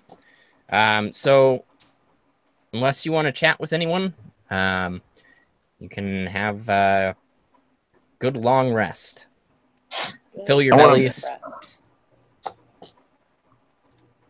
I want to make sure that the boat doesn't leave without us. Request a So- wake-up call before first chime. Yeah. So when you say make sure it doesn't leave without you, as in you want to stay up and stake out the place? Like, I don't want to forego my whole rest, but like I want to, I don't know, maybe get up a little early, or I don't know. I mean, can we see it from the window of our room? No. No, you're so your room is over here. I'll move someone over there. I'll move Gale over here. Yeah, where And did you go? you are in the room that just opened there. This one here. So you only have a couple windows, and they're pointing north, away from the river. You do have a bath. Outside. Anyone I mean, that it would might like to not. bathe? It might not be a bad idea to set up. We don't really need to watch out for enemies, but to keep an eye on the ship and see if if there's any odd comings and goings or that sort of thing. I mean, we could. In addition to being watching out for departures, early departure. I mean, we could do that in Not a bad shifts. idea. Oh Yeah. god, I'm stuck in the bedroom. How'd you even get in the bedroom? I don't know.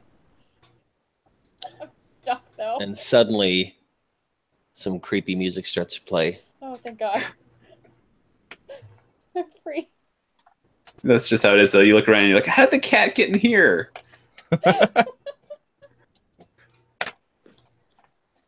Awesome. I just start Ooh, meowing. look and at that pawing at bath. the door. Fuck yeah. Bam.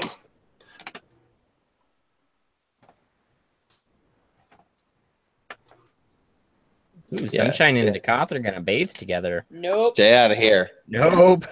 I take all this bathtub and more. I'm huge.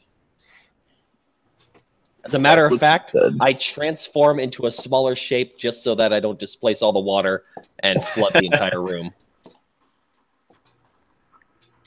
So now I just use my thing to make myself like 3 feet shorter. So I'm like 5 foot. I'm kind of standard now. It's good. All right, so we're all gonna make sure we get enough rest, but we're taking watches during the course of the stay. Keep an eye on the ship. Yep. Where's gonna be the best vantage point for that? Just outside someplace, Yeah. I mean, or can we see it from the common Here. room? Is there a window in the common room? there is, but you're not gonna get a real good look. Again, you're like 100 feet away. Plus. Move you back to the main map here. So, there's like a building, some trees and shrubs in the way. So, you can probably see what goes onto the dock, but not necessarily what goes onto the ship from the front of the building. If you actually wanted to see what was going on in the ship, you'd have to move closer. This tower being used? It does not appear to be in use. All right. It looks like a guard tower, but there doesn't appear to be any guard on duty. Say I can't speak for the others, but when I take my watch, I'm gonna just kind of stealth my way up to this tower, and that's where I'm gonna hang out and keep watch.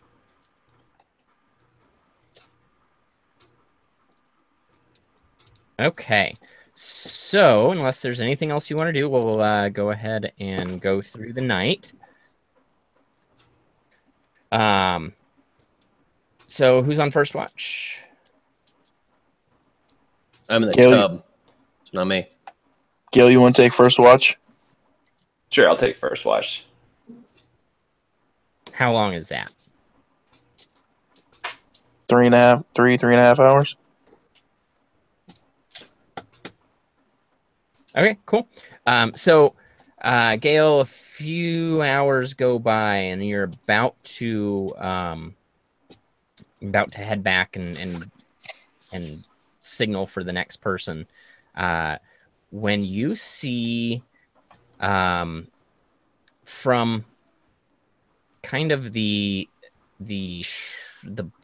trees and bushes over here, you see movement heading up onto the dock. It looks like one big burly dude, followed by what look like little short people, little tiny short people. And they are all walking kind of single file towards the boat. All right, I want to get a closer look at that. So I'm gonna try and be as sneaky as I can. And maybe about here on the dock. By the time I come down and get around to here, where are they? So yeah, they here. Let me move everyone else out of the way. They are to about here, and well, no, here, and they're about to get onto the boat. So are you being stealthy? Yes. All right, give me a stealth roll. Stealthy as shit. I'm gonna Yeah, so like first you post up there and you feel pretty confident that it's dark enough, there's no lights. You're actually able to kind of get even closer. There's some crates and stuff that you're able to move behind. And now make a perception roll as they make their way on by. All right. So the dude in front appears to be the burly guy that was on the ship before, one of the deckhands. Mm-hmm. And then following behind him are five things. They are about 3 feet tall, walking on 2 feet, but they appear to be kind of furry. And they're all chained together, and they're very just silently walking towards the ship, getting onto the ship. And then shortly after they, like following up 10 feet behind is Admiral Dr. Clove Sammy.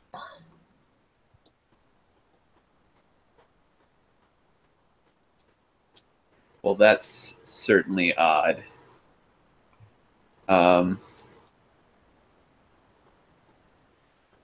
Man. How much time do I have before I'm supposed to change shifts with the next person? Oh, it's probably 15, 20 minutes. 15 or 20 minutes. What does Admiral Clove Sammy look like he's doing? Is he getting on the ship? Yeah, he is following onto the ship. He's smoking a pipe, and he smells even stronger of clove. That's disgusting. I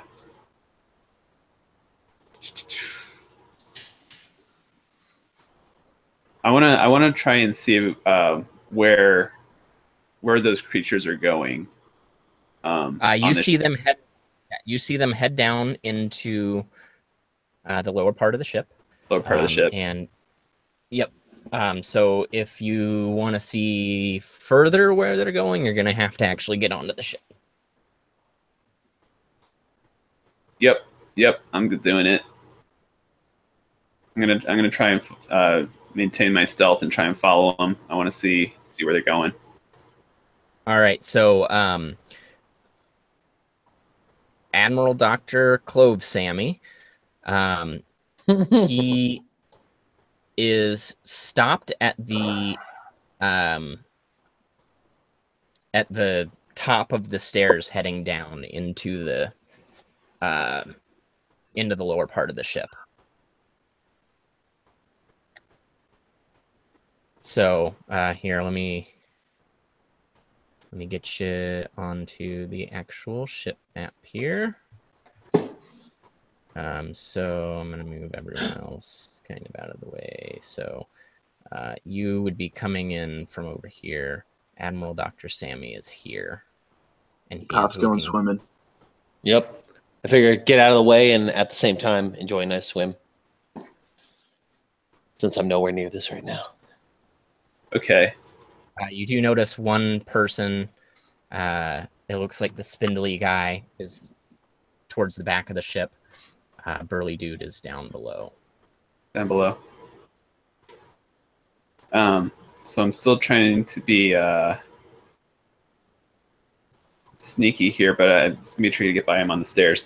I'm gonna do cast an illusion, a minor illusion here, and I want to create the illusion of this brilliant pink bird, like, and just going right by his head and over the other side of the ship. Okay. Do you need to make any roll for that, or is that just a cantrip that you can do? Cantrip. I create an image.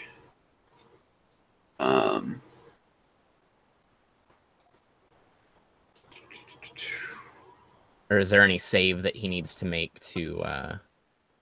If he examines the image to determine if it's illusion, yeah, successful intelligence check against my spell DC. Okay, so he's going to make an investigation check if he's looking at very closely at this bird.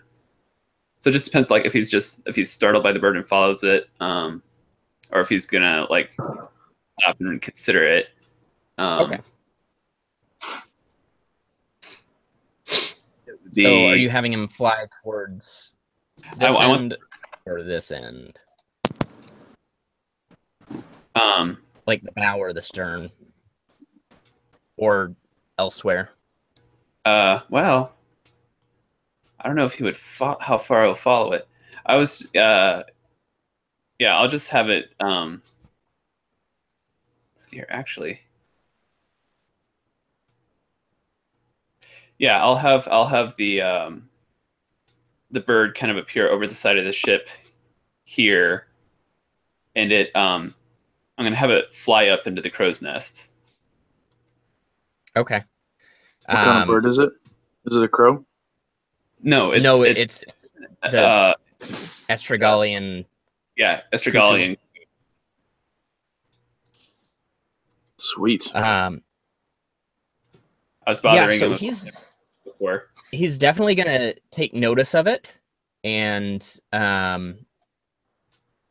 he will kind of step up and look over, and he's looking up at it. All right, and that's the opportunity I want to take to try and go down below now and see if I can see where those creatures are going, or if I can figure out what they are. All right, he is going to make a roll here.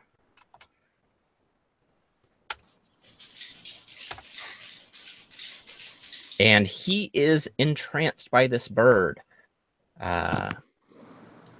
And you're able to make it on by.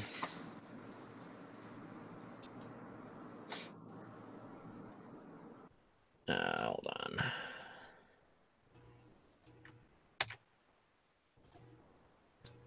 So as you do that, you see the burly guy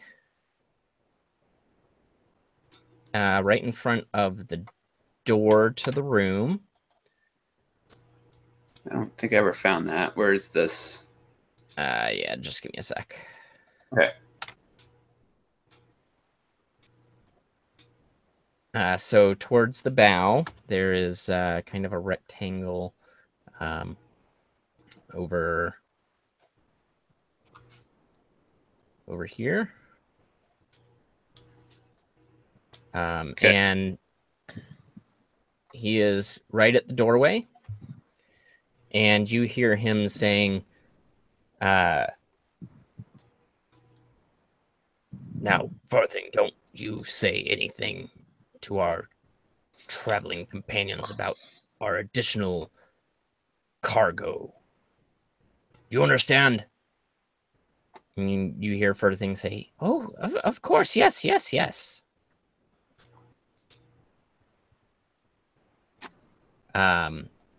And he walks further into the room, and you hear a metal clank as it sounds like a hatch is shut.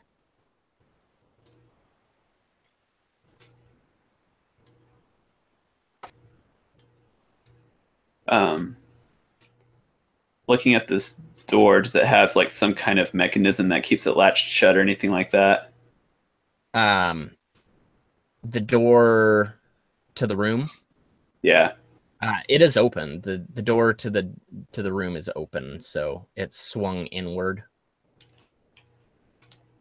But you did notice before that it had a lock. Nothing too sophisticated. And you hear the burly dude start to step out of the room. Okay. So I'm going to back up. And I'll back. Is there anybody in this bed back here? No. Okay, I'll step back here for a second. Okay. So he lumbers back upstairs.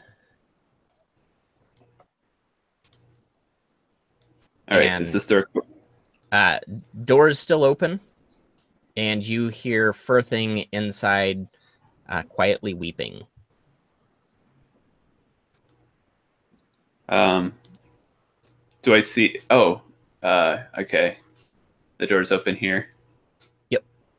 From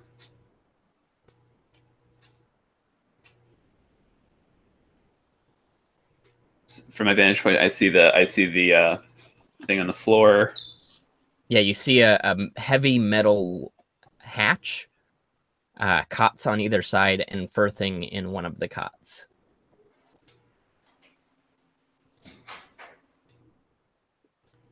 This is, oh man.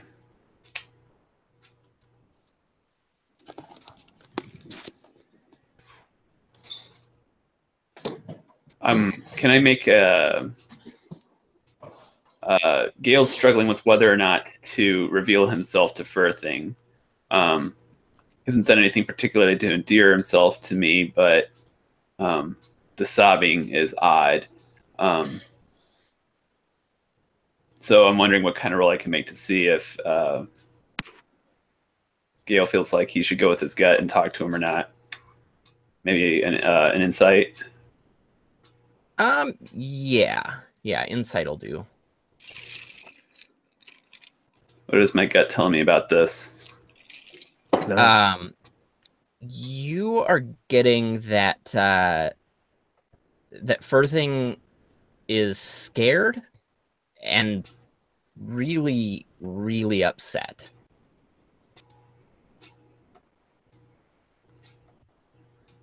All right, I'm gonna sneak into the room,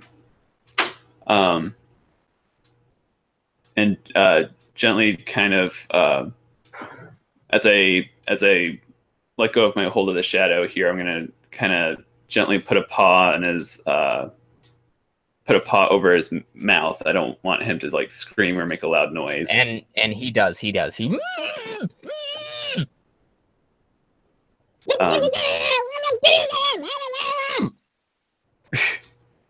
say, shh. What's going on here? What's happening here? Don't make any. It's you. What are you doing here? Sammy found out you were here, he would kill you. What did you see? What did you see? I saw some sort of creatures coming into this room, and now I don't see them anymore. And I'm curious, what were those creatures, and why are they here? He gulps, a real troubled gulp, and he says, "Oh, I can't believe I got myself wrapped up in this. Those poor things. Those poor little Vectors. Oh, Poor little what? Vectors. Yeah, you probably wouldn't know about them, would you? What's a Vector? They're keepers. Like to keep them quite the secret. I doubt they call themselves Vectors, but they're Are they sapient? Yes, maybe, sort of. I don't know much about them. I just know that Sammy values them a lot. Well, it seems like they were in chains. If they're at all intelligent. They're definitely chained. You seem distressed about this. It just doesn't sit right with me what they're doing. What are they doing? I don't know 100% myself, but seeing the state of these things, they all have festering wounds and their skin and bone with matted fur. That it's just, I've never heard them cry or weep or anything, but they can't be happy. What if you could do something about this? What would you do? I can't do anything about it, so I don't even think about it. Why can't you do anything about it? These people are very powerful, and they own me, more or less. I can't do anything. How long has this gone on? I've been tied up in this for a couple weeks now. Do you know anything of the Healers of Din? I've only learned of their existence recently. Yeah, well, they are new to Auchendale. They arrived not too long ago, and they've been capitalizing on the upheaval in the country. And well, they do some miraculous things indeed. Yes, they do heal, as their names imply, but it has something to do with these things. They call them Vectors. I don't know what I've never seen anything like them. What else is down below in this hatch? Oh, just a lot more of those poor things. Where do they come from?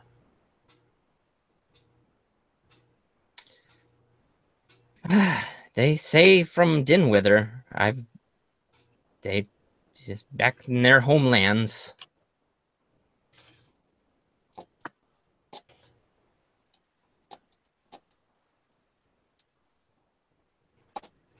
He pulls out a map. Give me a second here. I'll show you this.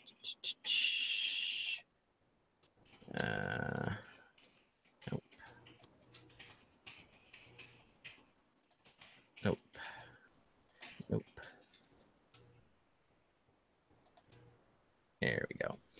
He pulls out a map.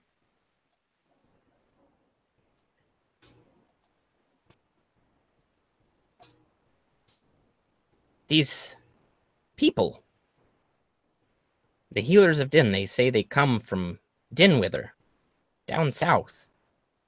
Oh wow, that's very far away. They claim to have been all across the world, and even across the Abyss. Have you heard of the Abyss? I have not. What's the Abyss? It's a crack around the world. It separates us from the demons. Or, well, it used to.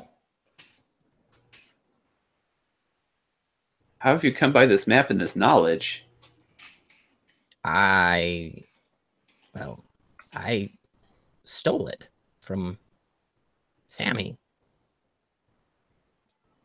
That makes the hair on my neck and all over really just kind of stand on end, because this, I mean, I thought it was unusual for, I mean, in my travels in Auchendale, I know it's unusual for anyone to have a notion that there's another continent. Every time I mention Nestergal, people freak out and get these looks in their eyes like there's more out there. You're kidding me. And I'm looking at this map that I very much want to show my companions. This shows a much larger world, and for Captain Admiral Sammy to know this makes me very suspicious. There's certainly more going on to him than meets the eye.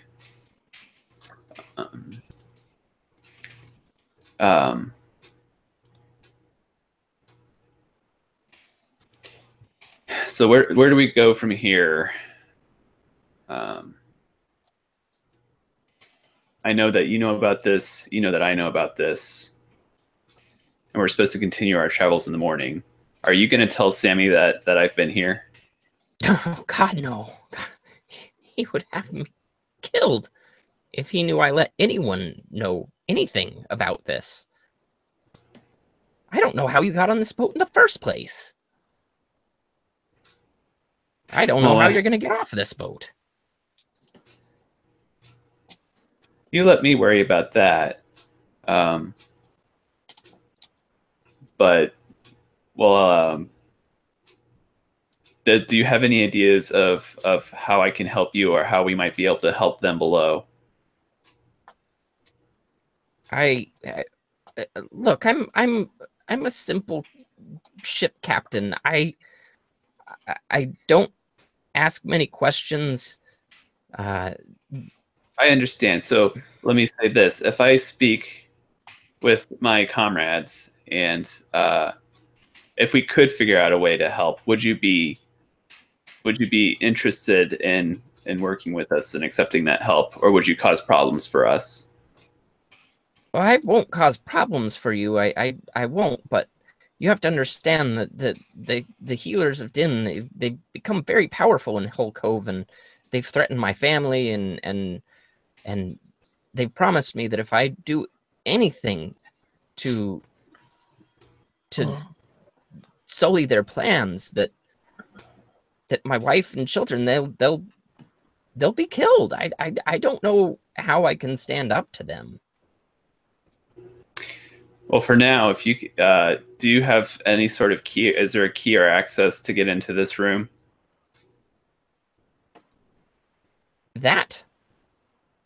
This room here, I have a key to. That hatch there, no. Who can access that hatch? There's one key, and one key alone, and Sammy has it most of the time, but he hands it over to Burls over there when he makes the drop. Okay.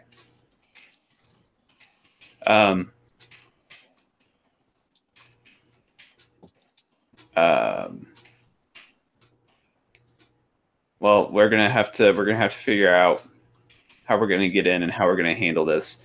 For now, I want you to pretend that this meeting never happened. You never saw me here tonight,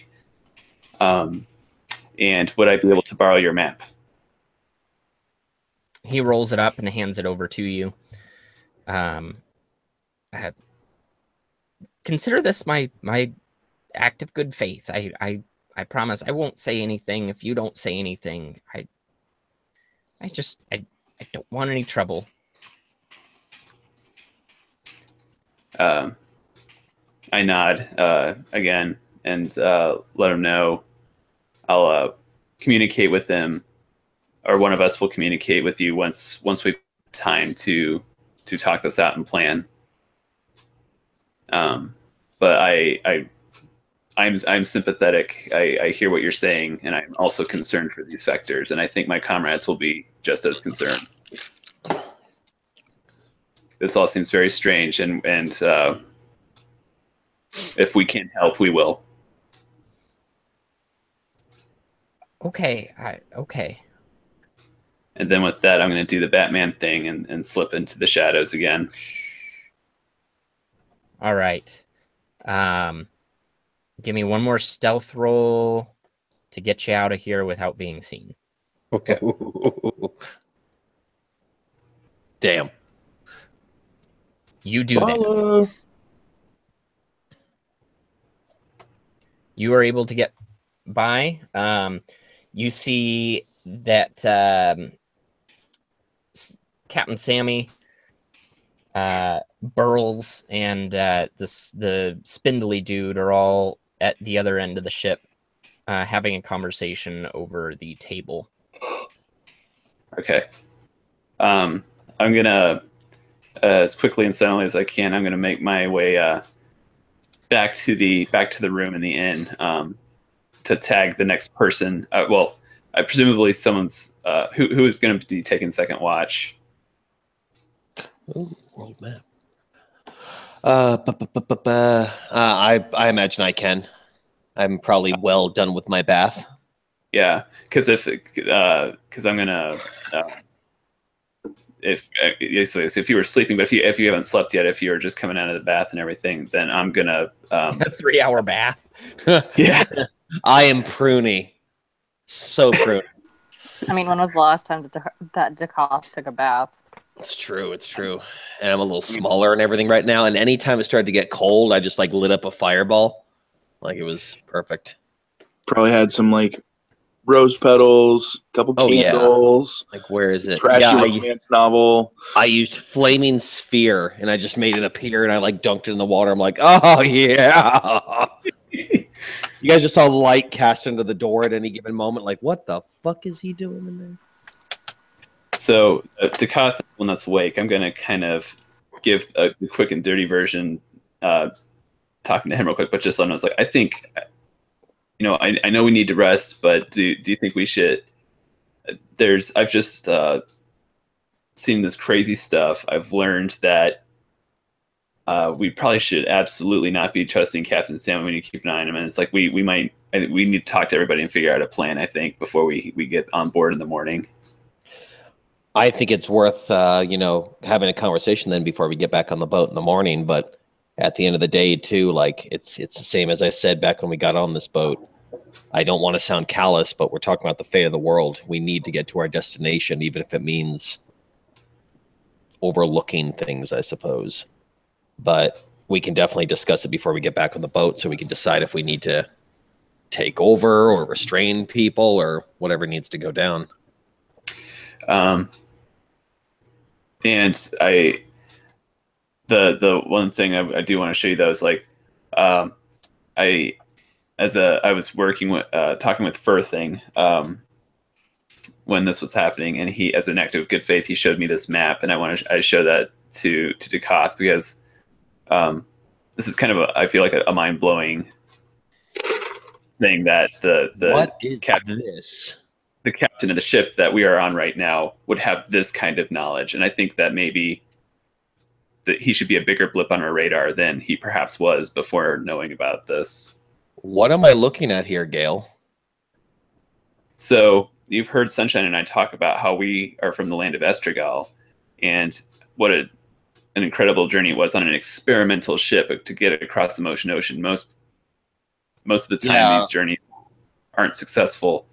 I was going to say, I mean, it took me a while before I even believed you guys crossed the motion ocean. You just don't do that. That's not a thing you hear of very often.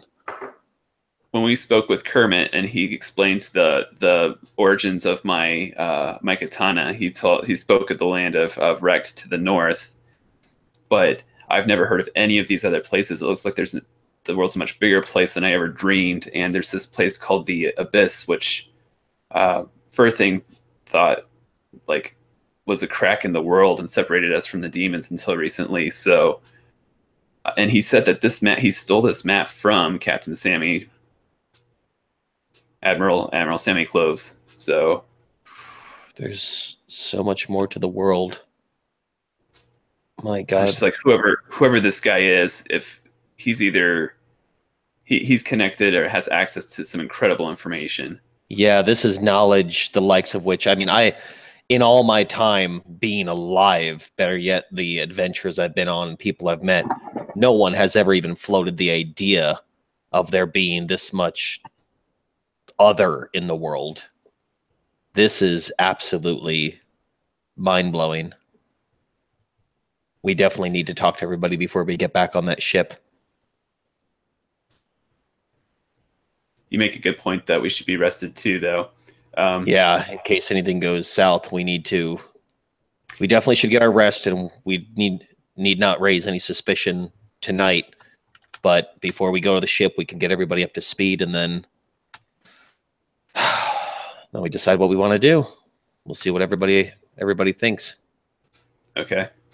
Well, the last thing I do then is describe to Dukoth the watchtower spot that I started with, and the direction that the creatures came from. I don't have a reason to think that there'll be anything else tonight, but that's what I saw. To know them at least. Yeah, and then I will.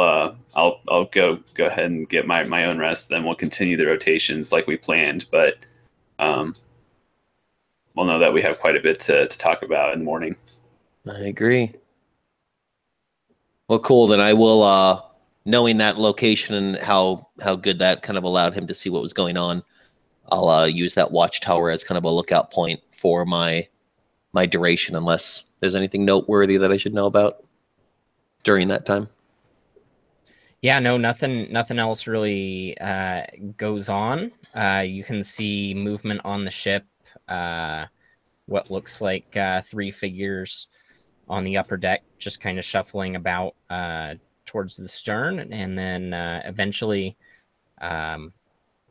they head down into the lower area, and no additional action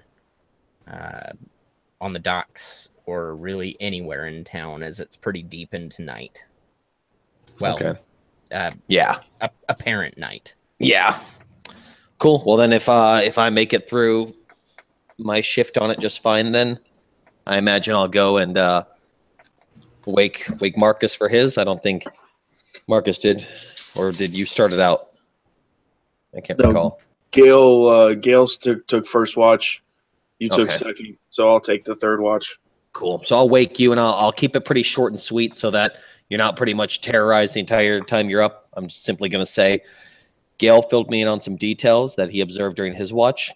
Everything was clear during mine, but we have a lot to talk about in the morning. There's something going on here which seems to lean towards your suspicion of the ship's crew. So know that you may have been right, my friend. I just give you a pat on the shoulder and head to bed. That ominous ending statement. Okay. What? So no further suspicious activity happens through the night. Everyone gets a good long rest in, and the rest of the time, everyone gets rest and watches and stuff like that until it's about time to set off. Cool. Get all that back to good. All right. So in the morning, before we leave our room, I'm gonna check and see. Is there a way that we can check and see how secure this room is? If I don't want like prying ears. So let me put you back on Thornsville in here. So you are in here. So you're pretty far from any prying ears, regardless of where you are. 20 goldenite room is probably pretty nice, right? Yeah, probably not shitty. It's not that nice. It's probably like one of the nicer places in town, but it's definitely not by any stretch nice. Is there a curtain we can draw over the window? Yes. Okay. Let's say, excuse me, sunshine. I'm just gonna pull this curtain closed because we need to meet real quick. And then I spread the map out over the table here, and I share with everyone my observations from my watch and my interaction with what's his name on the ship, for thing. And I open the floor to ideas. What, if anything, do you think we should do about this? Do we just pretend like we don't know that these creatures are down there, or how? What does? I mean, I think right now we have bigger fish to fry. I mean, we're on a mission right now, and I think this mission that we're on is a little more important than anything else that's going on right now. Once we finish fighting Igniltiv, I feel like we can come back and fix all these wrong shit that we see that's going on. But I mean, for the time being, we have no other option. In situations like this, opportunities can sometimes present themselves when you don't expect it. So I think Sunshine's right. I think we focus on our goal of the Igniltis, and then if something comes up, or like maybe after that fight, we can try to do what's right. Yeah, I'm inclined to agree. I mean, if we take time to go and tackle other problems and the literal world goes to shit in the meantime, it's not going to matter. And it sounds callous, but I think we have to prioritize the important thing right now. This still blows my mind, though, as I'm like pointing at the map. My mind can't even wrap it. Like, I can't wrap my head around this. I literally think that somebody must have like made up this map. I can't understand how this could possibly be accurate in the world we live in, to not know that there's like 2 or 3 other continents on there I've never heard of.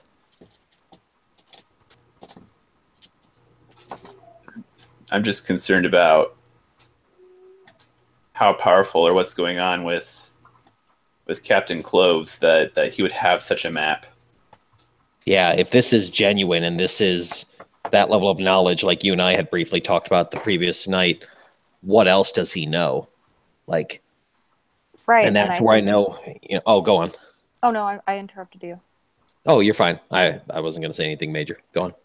I was gonna say he probably has to do with the healers of whoever. Gwen. Healers of Din. Like, he's probably one of the head guys, at least. I mean, that's what it seems like. So once we do end up defeating Igniltiv, I mean, this is something that we can take down as sort of like an afterthought of that. But if he knows where all of this stuff is, like, and like has these creatures on board and stuff, like, we'll definitely come back to this. And I think like once people realize that what we did, they're gonna be less likely to, fuck with us in a sense. No. I think that's very accurate. Has did Ducath or Marcus, have they ever heard of Fectors before? No, no one has heard of Fectors. Okay.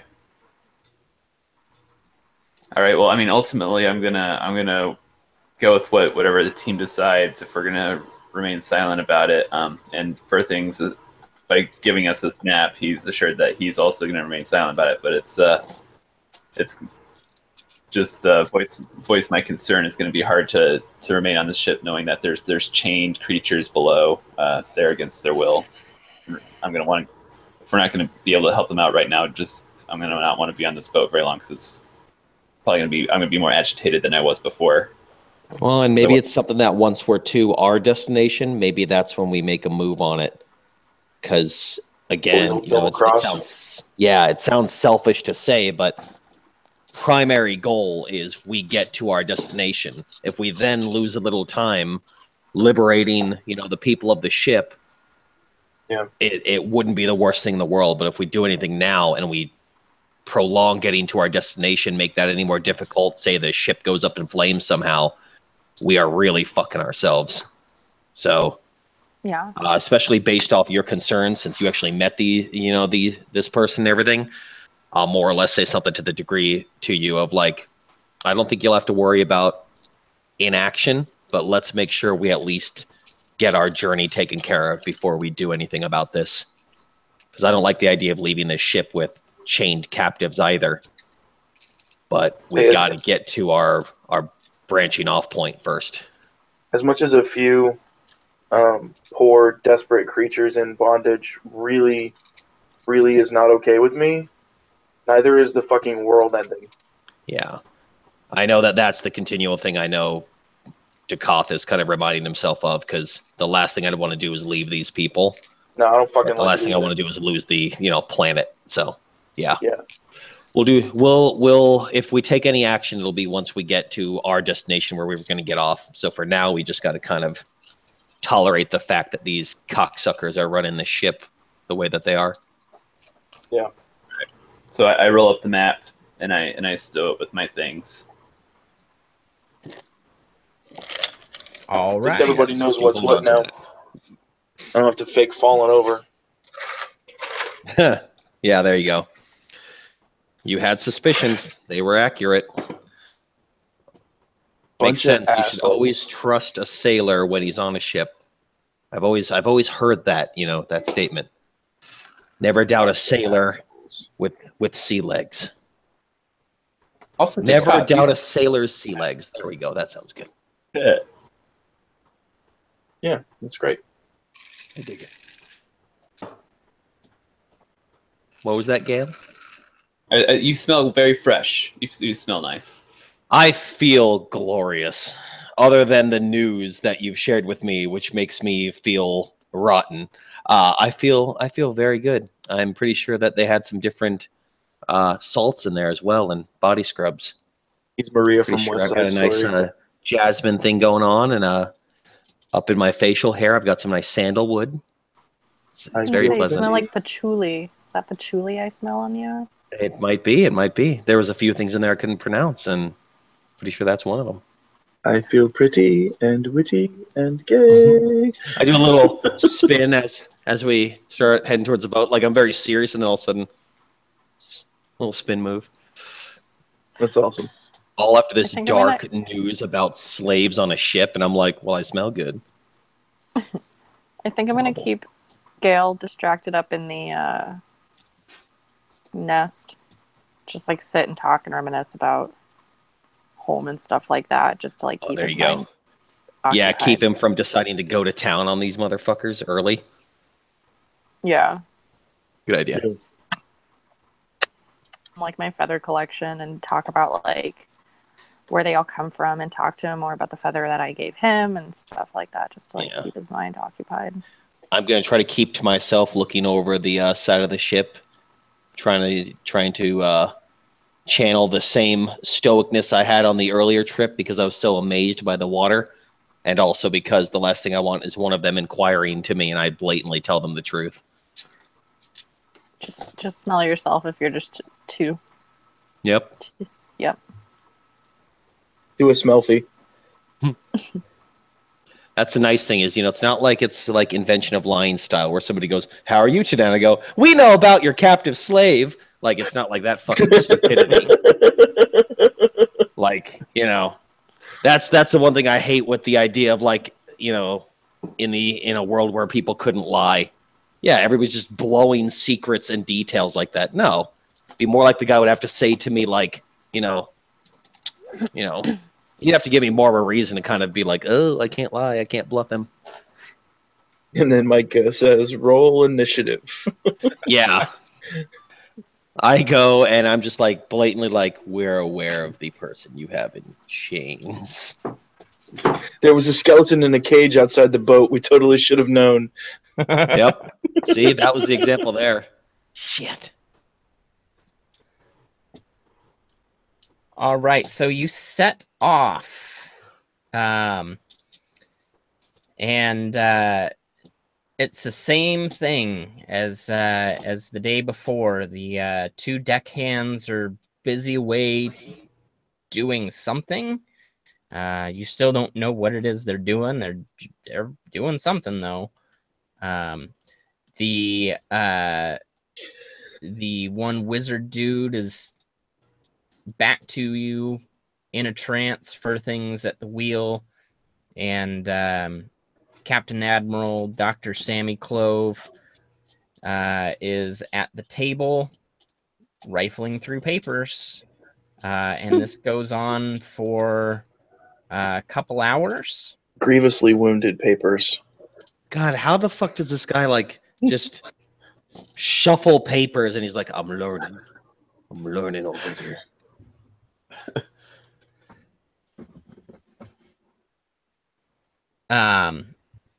So a couple hours goes by, and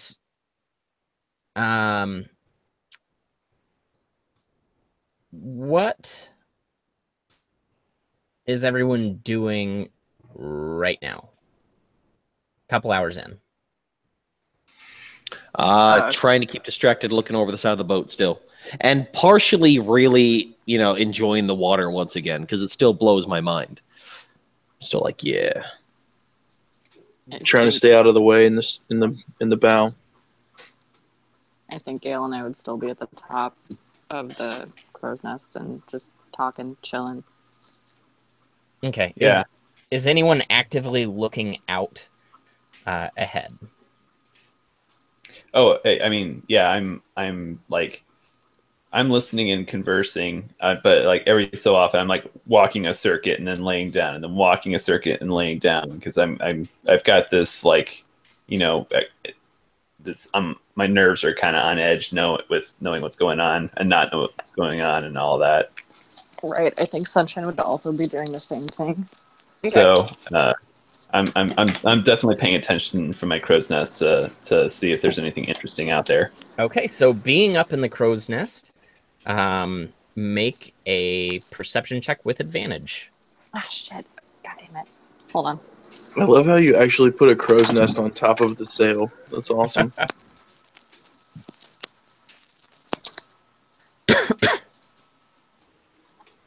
Perceptive as fuck. It's a nice nest. Best one I ever made. Perception, you say? Yes, perception with advantage. That's an 11. Can I 14. re-roll that? If you have inspiration, yeah. I have 2 inspiration. That's a 19. All right. So you both, as you're kind of chatting and pacing and walking, feeling the artificial wind in your furs, you notice two lanterns or lights in the distance on the river. They look like 2 fairly small boats heading downriver towards you. Up on each boat, you see about 4 people.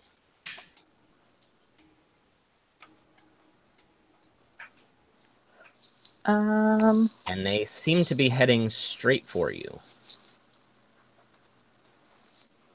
Well, that's interesting. should we? Can I make out what they're wearing? Do you guys just say you want to make out? You cannot see what they're wearing. They're still pretty far away, but they're closing in pretty darn fast. Is it? Sorry, go ahead. Based on what you can tell, they will probably be passing your ship here in the next 20 seconds or so. Is it just on the one side or is it on both sides? Like they're circling us. So they're both coming from upriver. Okay. And here, let me. So, should we alert the crew or just our team or? We should probably alert everyone. I feel like that's something that's super important. All right, let's do it. I mean, if combat breaks out, they're gonna notice pretty fucking quick. Yep. So Yeah, exactly. I helped the guy like I did yesterday, and it's like, hey, is there much traffic on this river? There's a couple of ships coming this way.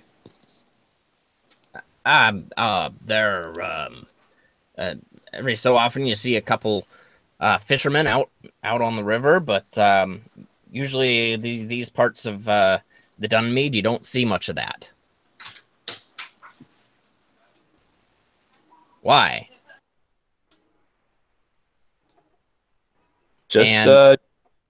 And so as you're saying that, and they've gotten closer, now they're about where you see them on the map.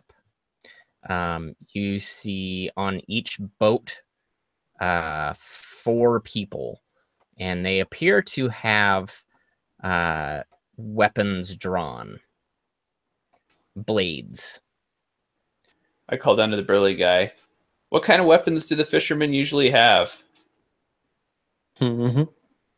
They occasionally have harpoons.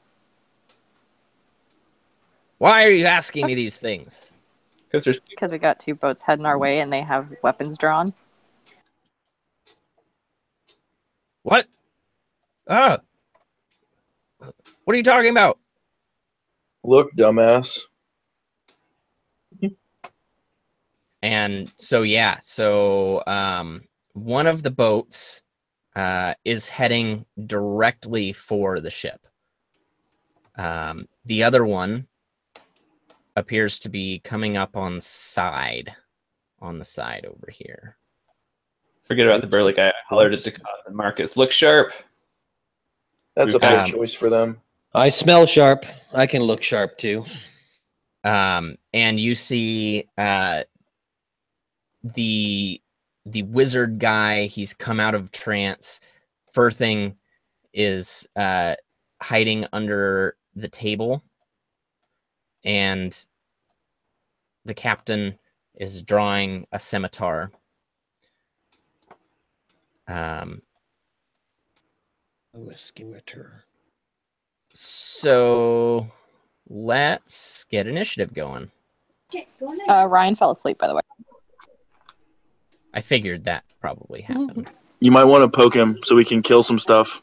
Well, he is been a also sick sick currently, so yeah, maybe not. I'm not gonna wake him up. Yeah, didn't know that. Sorry.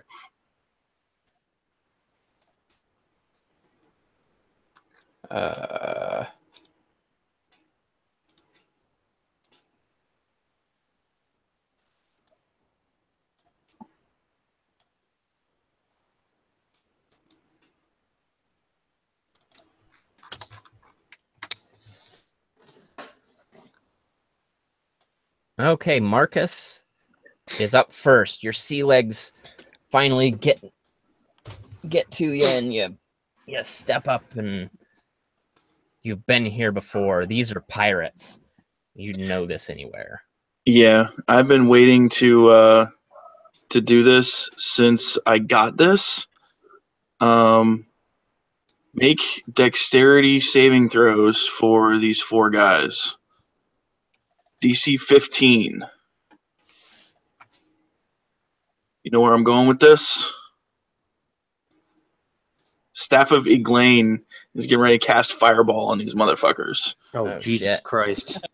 As we watch a ship just fucking... Badoosh! Hey, look, there's swashbuckler parts everywhere.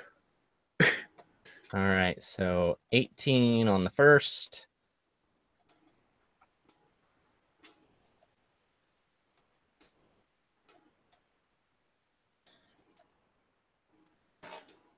Nine, 14, and 10.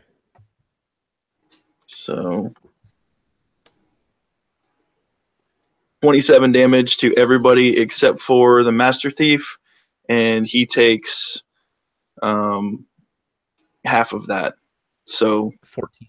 14. Yeah. Right. And roll me a D100. Uh-oh.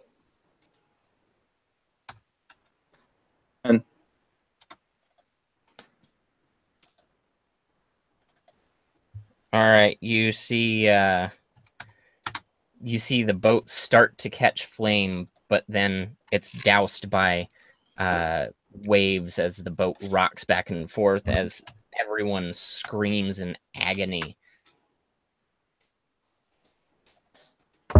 And then I'm going to take a glance back over my shoulder and find where Dakoth is and go stand next to him and sort of mutter under my breath a modified version of a sea shanty that I know called "Blow the Man Down." Only this time it's "Burn the Man Down." Burn, burn, burn the man down. Yeah. So Dakoth, you have a D8 of bardic inspiration, Nice. and I would sing it if I actually knew it, but I don't know that one. So sorry. Oh, let's see here.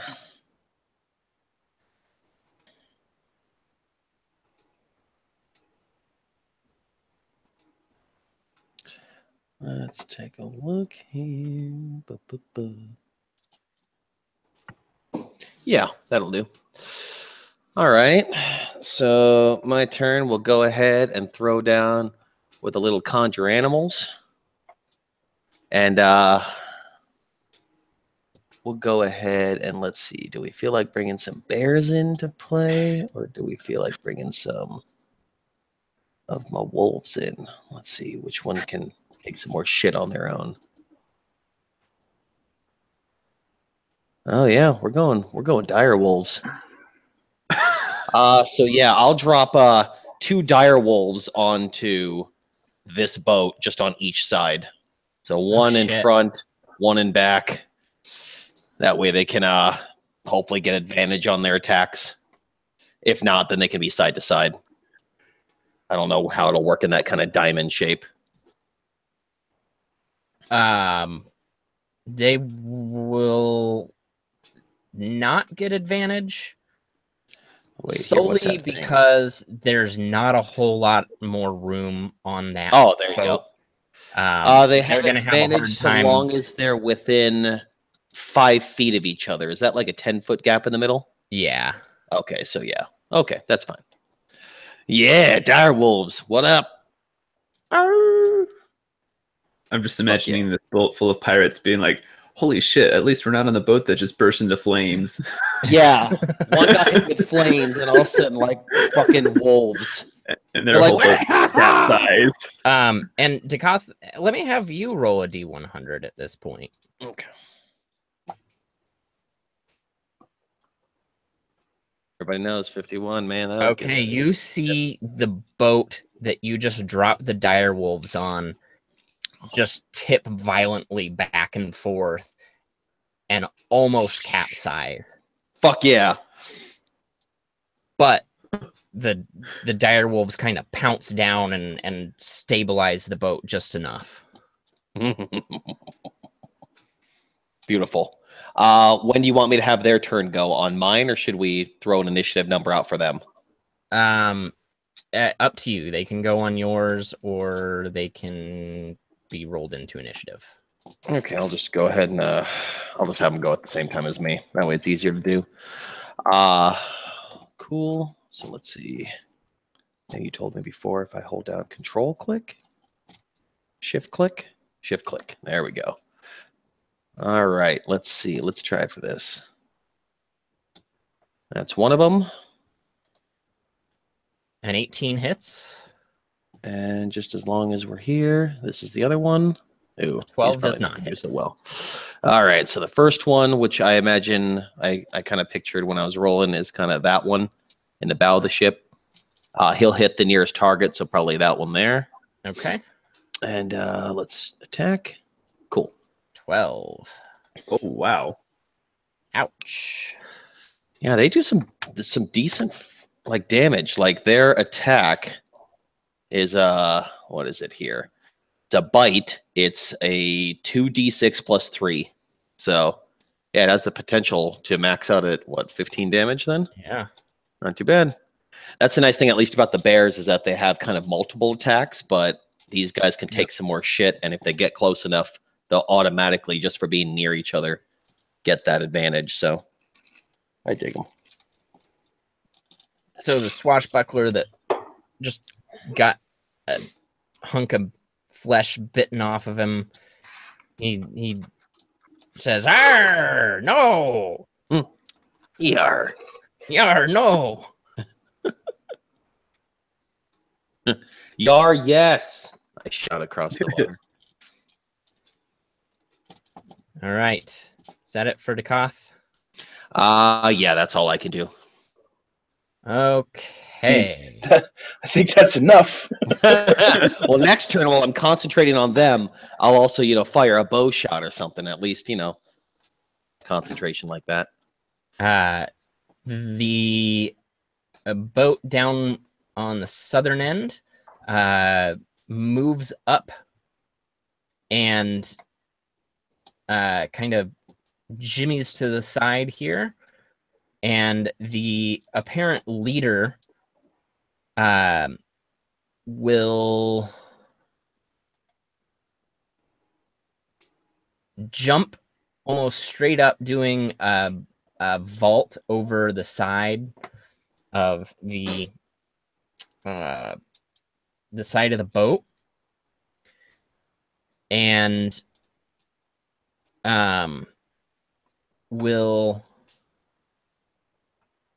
see this spindly guy right over here at the bow of the ship come over with his short sword drawn, and he is going to make 3 very quick slashes towards the spindly guy, landing 2 of the blows for 18 damage, which sends this guy flailing back into a bloody mess. He falls into the water, apparently unconscious.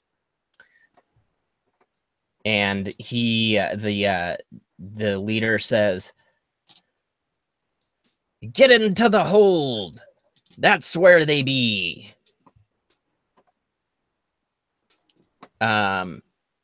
That's his turn. The next boat here comes careening into not only the unconscious guy, but also the side of the ship crashing in. And as it approaches, you actually see that the front of it is reinforced with metal, as though it were meant to ram.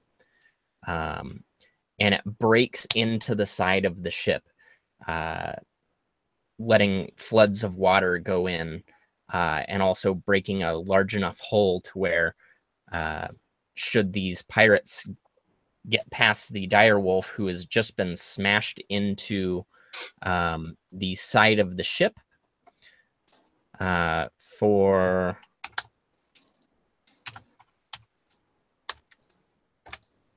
5 damage. Ow! 5 bludgeoning damage as it smashes into the side of the ship. And can I have it make a dexterity saving throw to see if he can keep his balance? Let's see. So here's Dex. So do we need to add anything to that? Or is It's that a just crit as it is? fail. Oh yeah, look at that. so- Sure is. He is going to be thrown into the side of the ship and then just tumble into the water. It's Oh, going poor in the guy. drink.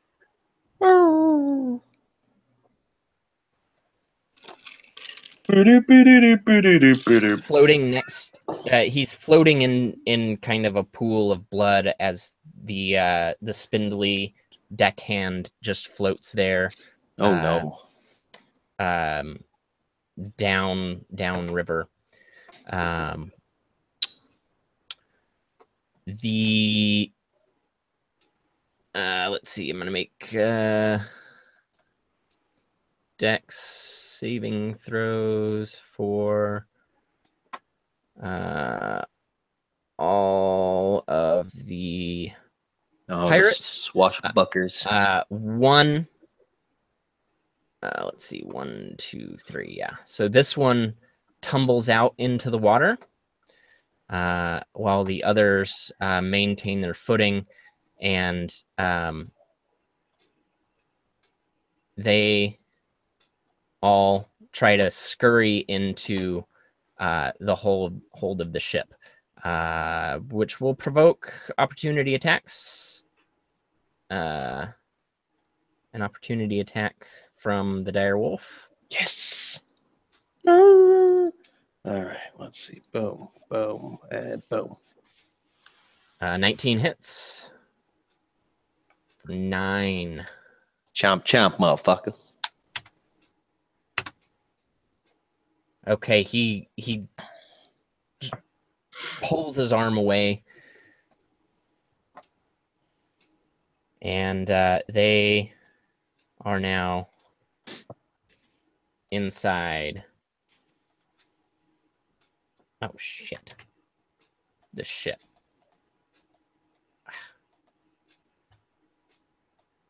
You just backed over my wolf. He's dead. I That's know. so sad. You hate to see it happen to such a good wolf. Oh, there we go. Cool. There we go.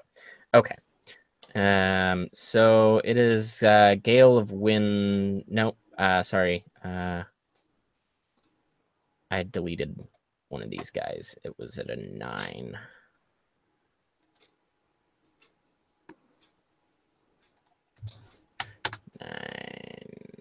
There. Okay. So 2 of these pirates work on they attach like grappling hooks to the side to attach the ship, and this guy is going to run up and he's going to take a dagger and throw it towards Marcus. A 10 will not hit, so he just dagger flies past you and plops into the water, and he stands at the top of the stairs. And now it is Gale's turn. Right, I'm gonna draw my short bow and take a shot at this guy. Let's see here. Oh, that's not the right place to click. This is.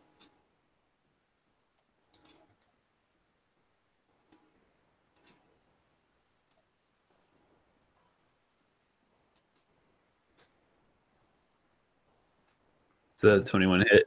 Yes, a 21 hits. For 5.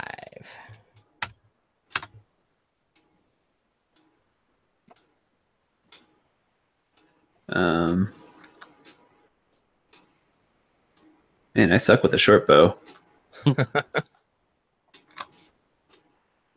So I took my shot with the short bow. For what I'm going to do next is I'm going to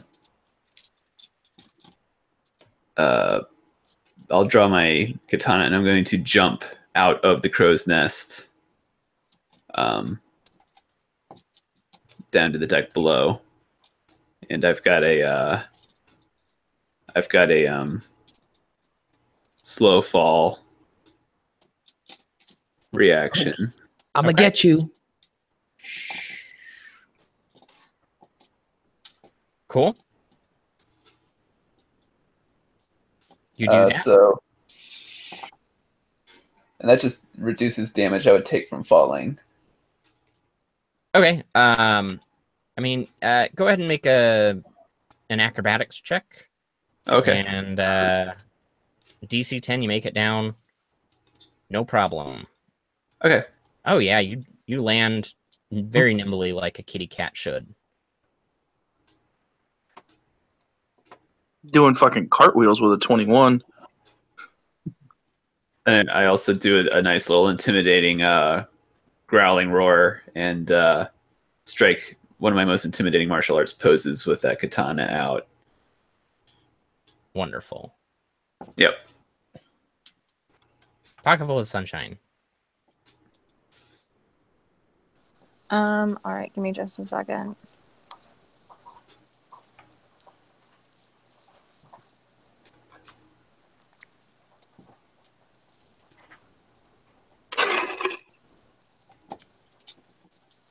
So I'm going to cast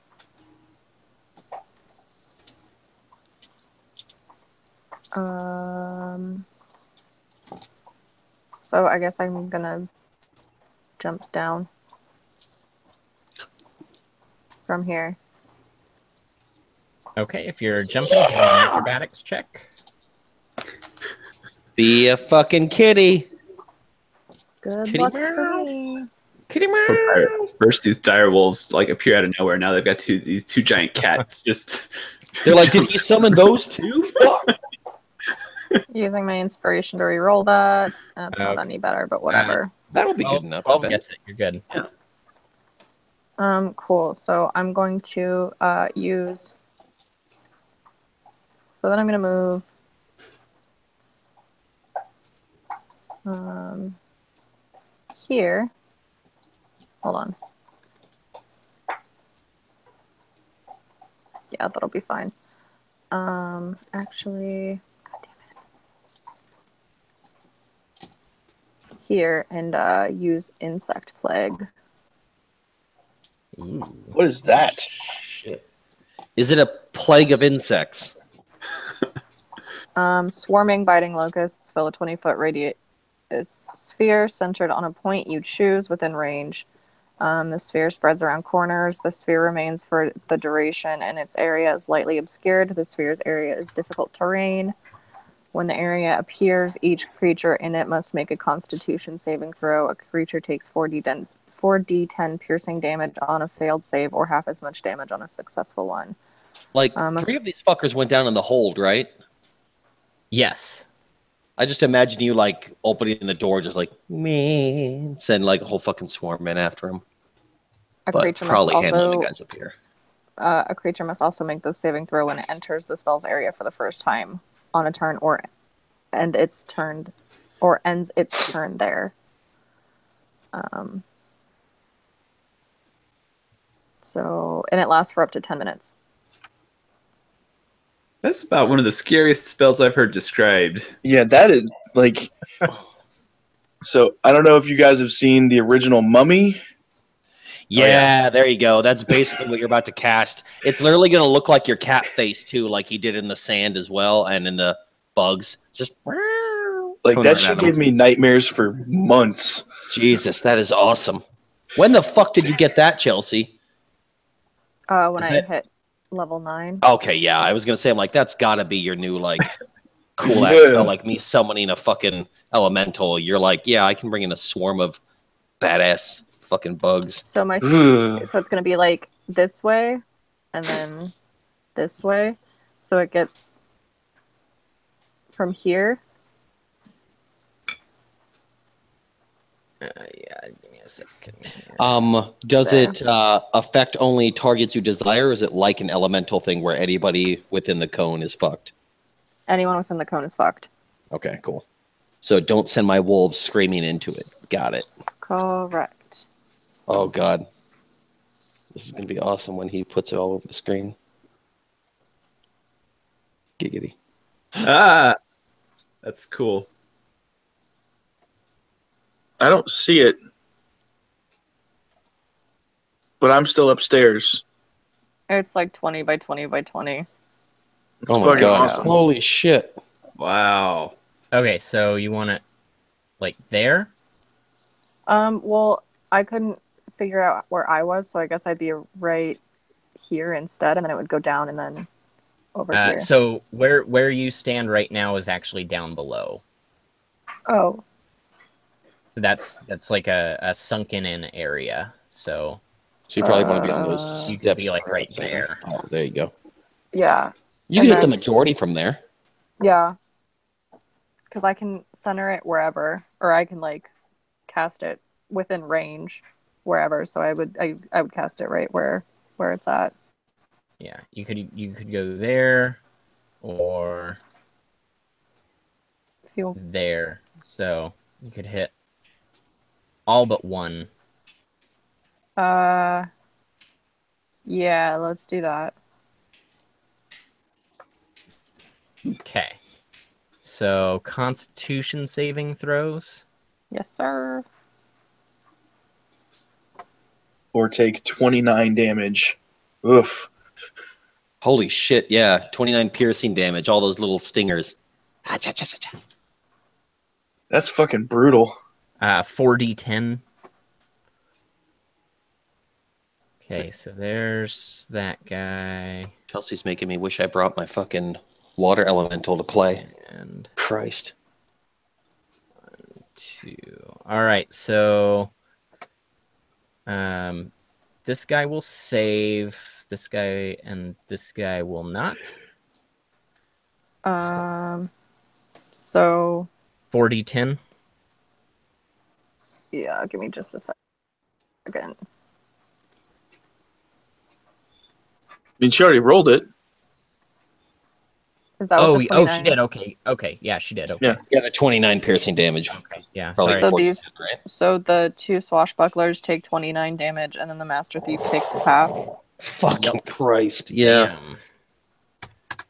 Okay, so the swashbucklers are feeling very bad in their situation, and the Master Thief, the boss, is also hurting a little bit, but not quite. So yeah. they need to also make it at the beginning of their turn, and then also at the end if they're in it. My God, that's insane. Oh, and this is only as big as you could make it, Chelsea. Jeez, come on. Why don't you actually play the game? That's insane. That is insane. That is Okay, the most- hold on, because I think I could make it bigger, possibly. It's What? a 20-foot. No. Hold on. No, it's when you cast it at higher levels, it increases the Right. damage by a d10. 1d10 for each spell Oh slot my buster. God. Oof. Can you imagine we get up to like level 6 spells and she's like, it doubles in size? I'd just be like, game over, man. She's taking out cities with swarms. I Fucking quit, man. 40. Quit it. Game over, man. I thought I was cool getting to cast Fireball. Nope, Chelsea just showed up. She's like, you know what? Fuck these assholes coming on this ship. Chelsea brought the pain, man. Well, if I hadn't rolled a 5, I would have cast Fire Blast, but here we are. All these goddamn Egyptian swashbucklers getting hit. Bam! I fired an arrow.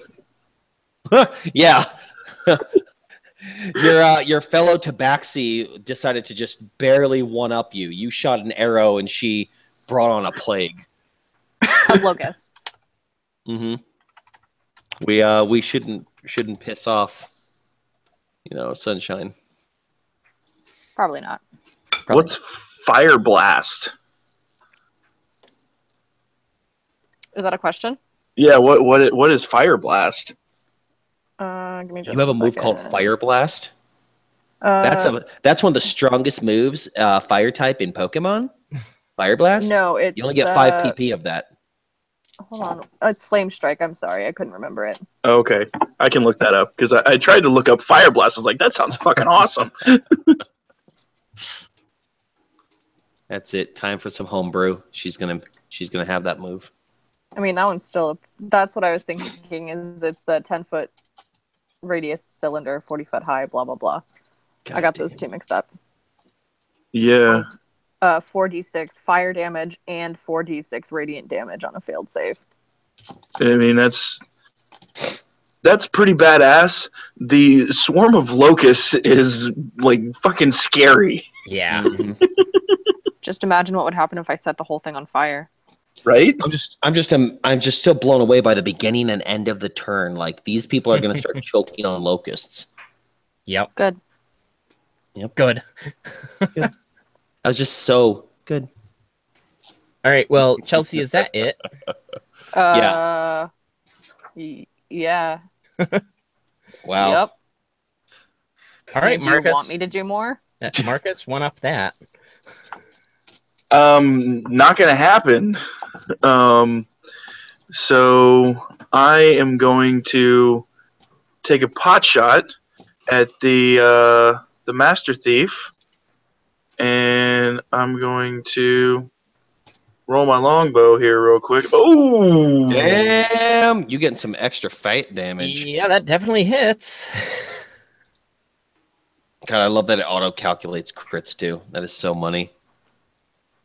So I get 15 damage to the Master Thief, Yeah. and then can I see my buddy Gale of Wind? Can I see you? Yeah, you can. Yeah, you'd be able to make him out.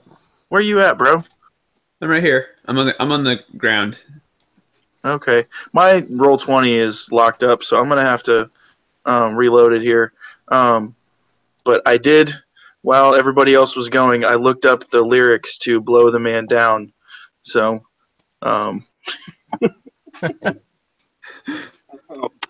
Gale of Wind is gonna get a bardic inspiration die. So, come all ye young fellows that follows the sea to me way, hey, burn the man down.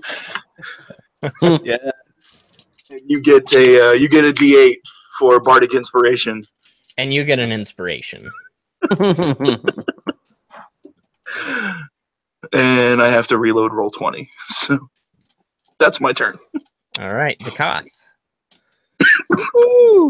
All right. Well, I'll let my wolves do their things first. The one that fell in the water, I assume, does he have to take a turn to like bring himself up onto the ship? Athletics. Let's see here. Athletics are based on what, strength? Strength, yeah. So there's a strength roll from him. And that already has +3 and everything in there, I think. So Yeah, so he's able to scratch his way up, but that takes his full movement. okay, so I'll just put him here then. And there's a guy in the water. He can just come to the front of the ship here now and take a swing at the thief. Not getting the plague, I imagine.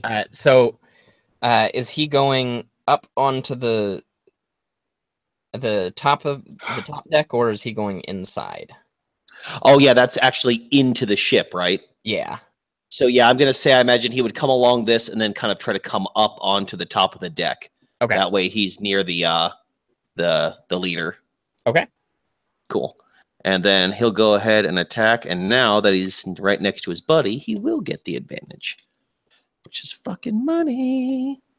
Thank you, Pack Tactics. Well, 18. 18 hits. Sweet. 10. You see this thief just like flailing in this swarm of insects, and then the direwolf just grabs one of his flailing arms and chomps at like just bites through the tibia. Rips it off. And didn't quite rip his arm off, but This pirate captain is not doing well at this point. Not at all.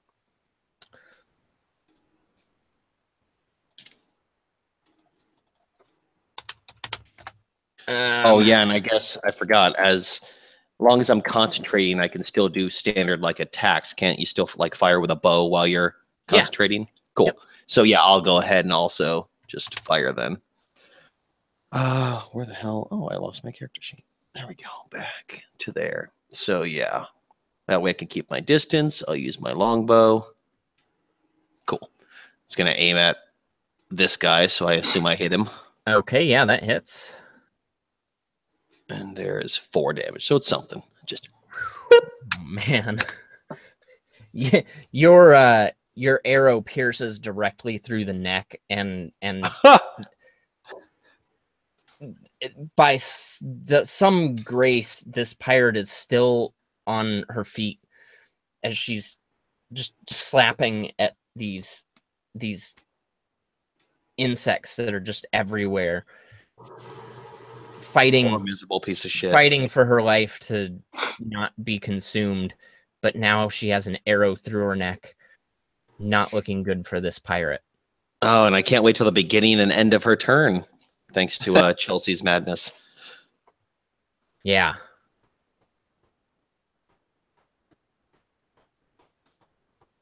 Cool. Now I'm definitely done. I'm actually Okay. So all right, so I'm reading the spell here. So a creature must also make this saving throw when it enters the spell's area for the first time or ends its turn there. So he doesn't have to make it unless he ends his turn there.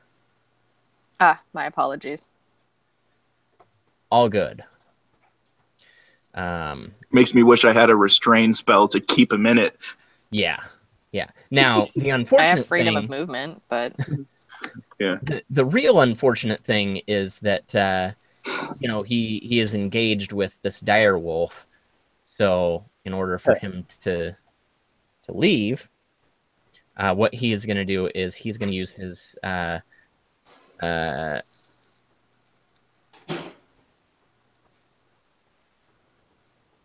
shit, I forgot he has that. Oh, cool. Does he have that cool disengage action that you have was a bonus?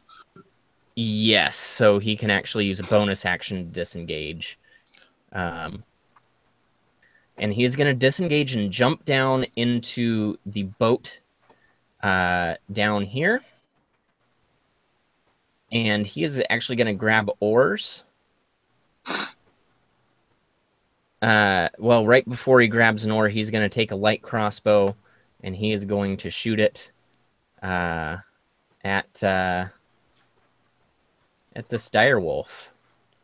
rude. For 11 is not going to hit. Yeah. So just it actually flies past the dire wolf, and at the angle it sticks into Gale's crow's nest. What? That's irritating. Now he He just dies. he just made that. Mm-hmm. It's time to kill. No respect for craftsmanship. Paint's not even fucking dry yet, you dick. So he is grabbing oars now. So this swashbuckler is going to use his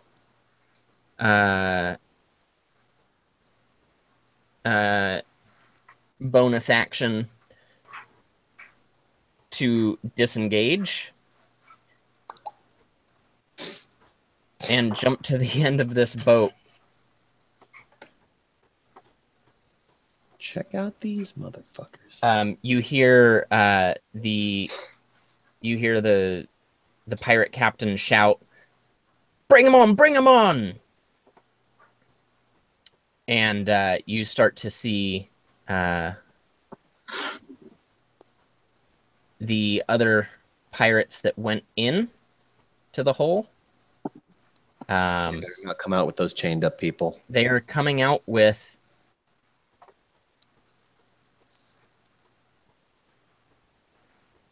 these tiny little Each one is holding one of these things. Can I yell at them? Uh-huh. So I'm gonna shout, if you leave this boat with these creatures, I'm going to follow you and send these insects onto you. Stop. He says, good luck with that. Are they shackled people that they're bringing out? Kind of reminiscent of what Gale described? Yes, they are exactly what Gale described.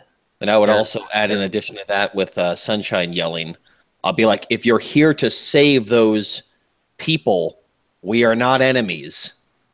Cease now, and we can talk about this. I don't know. Make a persuasion roll. God damn it. These guys, maybe we just got in a fucking fight with a bunch of people who actually aren't bad. They're pirates. They're bad. Pirates, yeah. I mean, they could be taking these people to sell them of their own accord, but right. Maybe they're not. You know, maybe we're on the wrong side of history here. Oh, God, I forgot my 0 charisma should help here. And then how about we had that D8 you gave me earlier? Whopping With 12. A 12. With a 12, the pirate captain says, what you're planning on doing with these, it's sick. We've got to take them. Oh. Yeah, no, you're good then. Can I take away my spell? Are you planning to are you planning to sell them or keep them enslaved, or are you trying to save them? He laughs and says, you're the slavers. Cool, I'm gonna uncast my spell. I just break my concentration. Sorry. Sorry. I'm going to say then the same, to kind of go in the same vein there. I'm going to say, we are not your enemies then. We are no slavers. And I will have my dire wolves basically pull back from that point. I mean, I know we're still in combat, so I imagine maybe they'll start to kind of make a motion away. Yeah, I mean, at this point,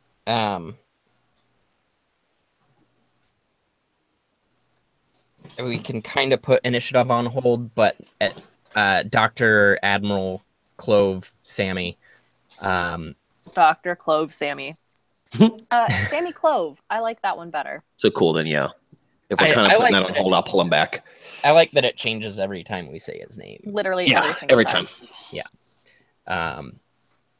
He says, I knew you were up to no good. Wait, who are you talking to? He's pointing directly at you. Me? Yeah. Oh, yeah, I mean, doesn't trust cat people. Sounds yeah. He's wagging his finger in your general direction, towards you. Rad. You saw what I just did, right? Like you saw the insects, right? You knew about my cargo. No. I don't like the way he's talking already. I'm in his face and like screaming at the top of my lungs. Your fucking cargo was supposed to be sea wine. You told us not to ask questions. We are not fucking slavers. Did you just cast a spell, dude? Yeah, I don't like the way he was talking to you as well. So as we're talking to him, I'm going to cast Entangle on him, even if it means losing the concentration on my wolves, because we're already trying to prove our point to these quote-unquote pirates. Okay. If they get disengaged, that's fine, and then I want to try to entangle that guy as he's trying to be a fucking asshole to us right now. Sammy Clove says, you needed passage up the Dunmead. You weren't to say anything. You weren't to ask questions. And look what happens when you ask questions. This happens. What happens? We find out you're slavers? That's what happened. We saved your fucking ship from getting taken. I'm going to shout back to like Left. the pirate thief and everything like that. And I'm going to let him know you have no reason to believe us, but I hope the actions you're seeing now will persuade you to stay and help us take this vessel from these despicable people. Well, I mean, I can cast. So as you guys are saying this, you notice that the young feather is tilting pretty severely towards the bow. It's taking on water very quickly.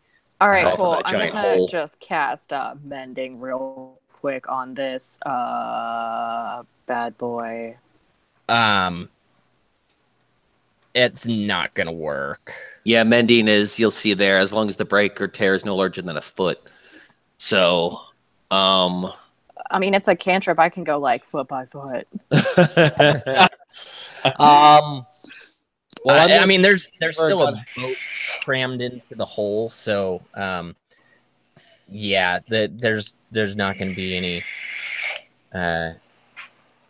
any mending this because it takes a minute to cast it each time, and in a couple minutes, this boat is going to be. We can't afford that to happen, given that is the most important thing that we need to get to our destination. I'm going to go ahead and do this then, since the entangle thing didn't really happen as of yet. I'm just going to say, fuck it. I'm going to disengage my wolves, and provided this makes sense, I'm going to pull out that water elemental, and I want him to basically not only pull the boat from the hole, but then use his water elemental abilities to try and basically act almost like a pump and siphon water out and try to keep it from coming in, even if he has to block the hole while we try to repair it or do whatever we've got to do from the inside.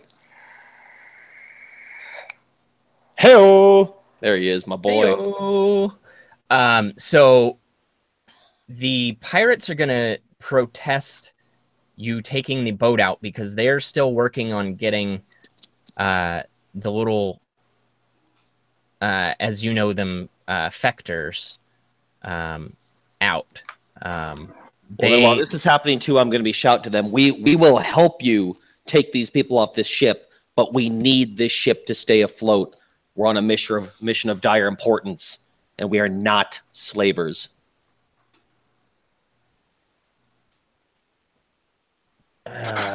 He's very, very, very upset about this, but he doesn't see any point in arguing. Yeah, and good luck. They can attack the elemental, and Did you cast your elemental yet? You did? Yeah, my Yeah, elemental's up. out and kind of helping to remove the ship and kind of keep our ship from taking on water. All right. Is that going to get it done, Mike? That will get it done. Okay. Then I don't have to do what I was going to do. So, I mean, I don't think As we have to long as worry you're about the getting it pirates done. at the moment. We need to repair the damage from the inside as long as my water elemental's keeping that in check. But we also have to deal with the other people on the ship who might be deciding to try to fucking cause some ruckus. I think I can handle the ruckus. Cool. So Well, as long as I can concentrate and do it, I'll head below deck and start trying to nail whatever's possible in place and all that shit while the water elemental is doing its thing. All right. So as you guys are doing this, anyone that's looking over towards the wizard guy can make a perception check. No.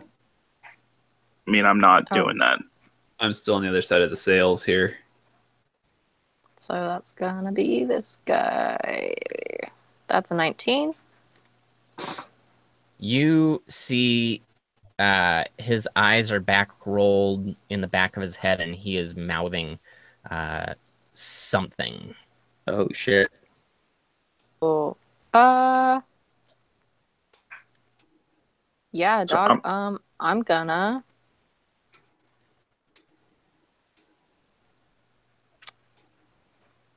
I'm gonna cast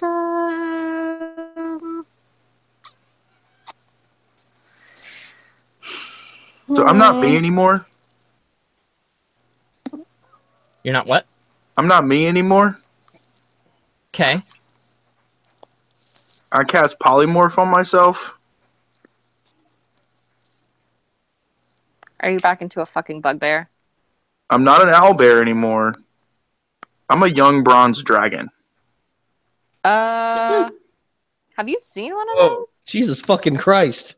You can do that at level 9? Yeah. Yeah, because I you thought can it was something polymorph. you had to. Holy shit. No, that's just for wild shape. Oh. Yeah, I think I'm gonna cast inflict wounds on this homie. Maybe. Okay. Hold on. Oh my god. Make a melee spell attack against a creature you can reach. On a hit, the target takes 3d necrotic damage. 3d10. So is 19 gonna hit? 19 will hit. 142 hit points. Oh god, what am I doing? What is it? AC is 18. 3d10. That's gonna be 19 points of damage, dog. Woo-hoo! That ain't bad.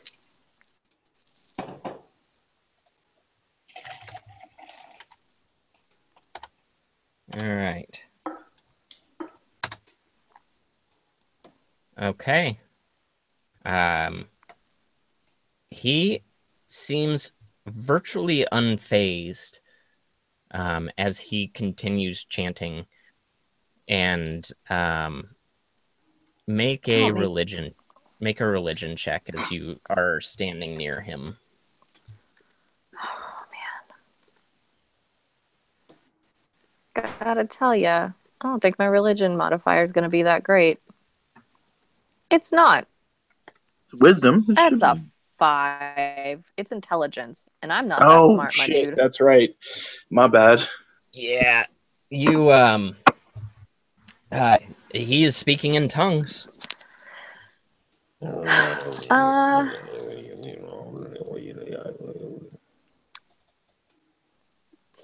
we doing initiative again, or are we just kind of going ham? Well, I don't want to get idea. I don't want to get into initiative because it is almost 2 Oh, o'clock in the yeah, morning. yeah. But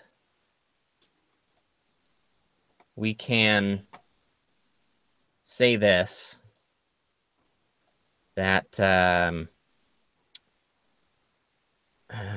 looking for my token here.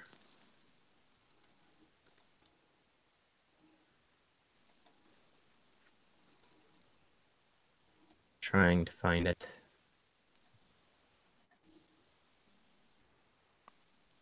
Well, that's never good.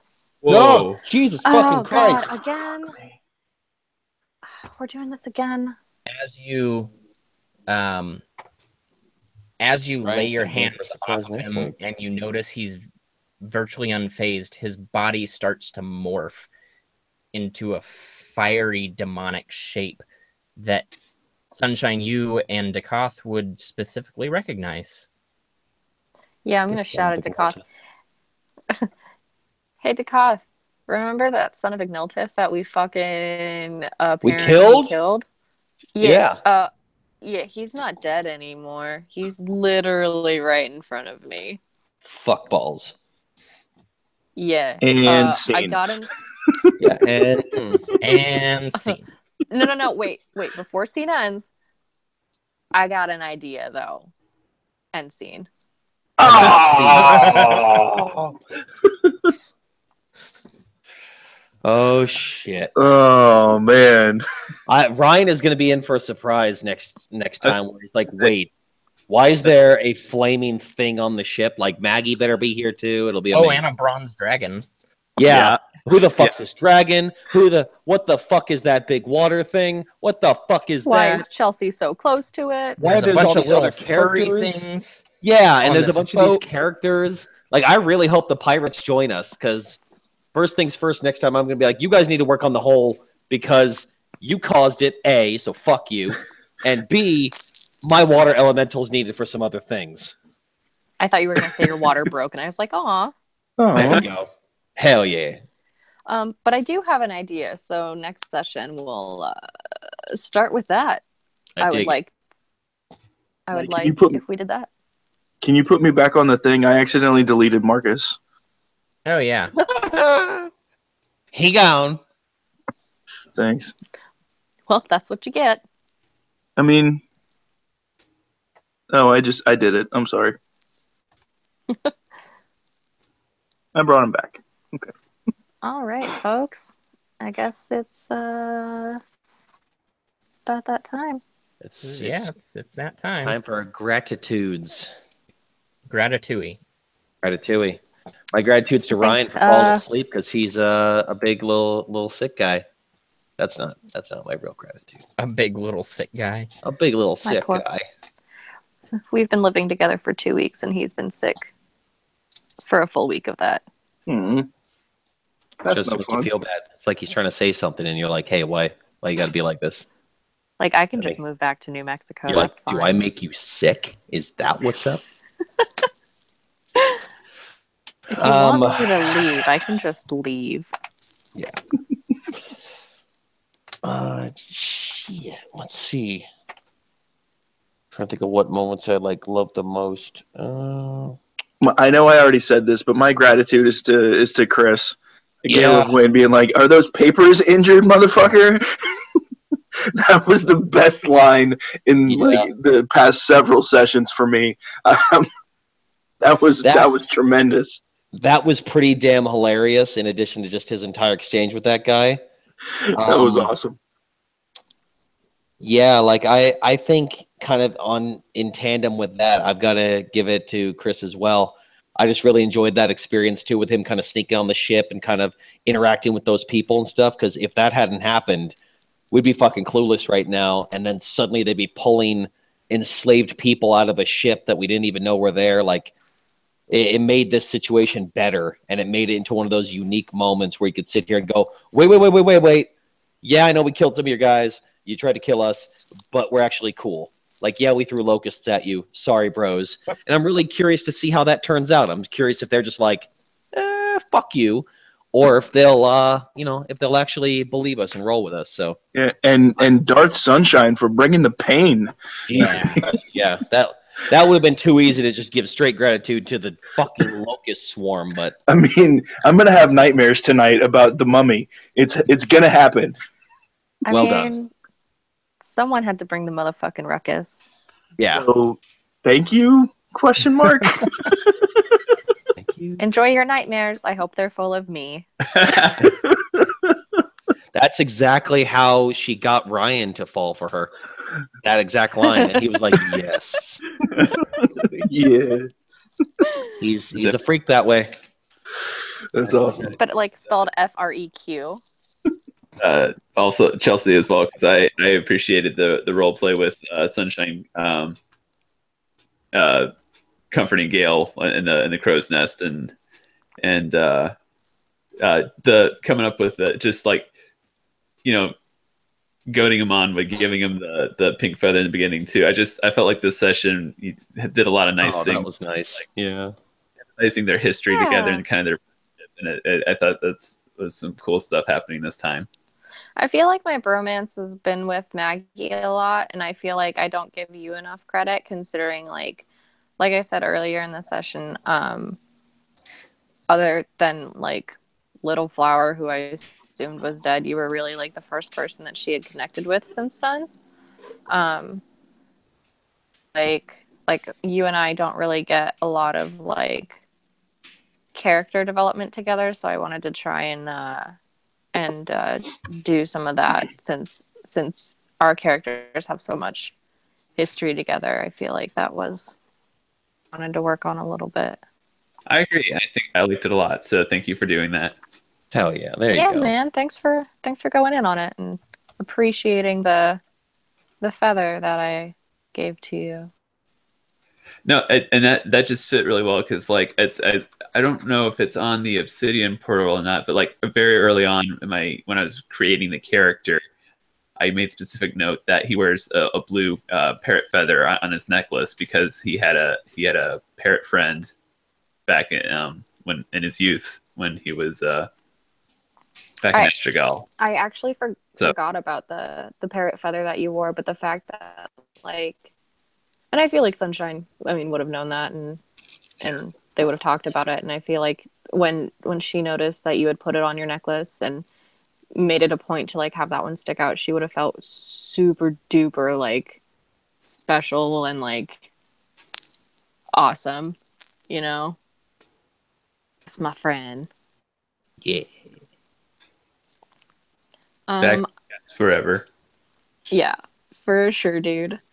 I think my gratitude's gonna go to Mike tonight.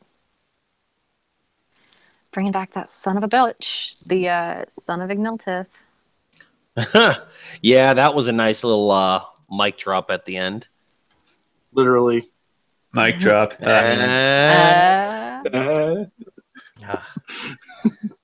I feel like that's totally something corny you could do to make, like, I don't know, things in your HR related job super punny and lame.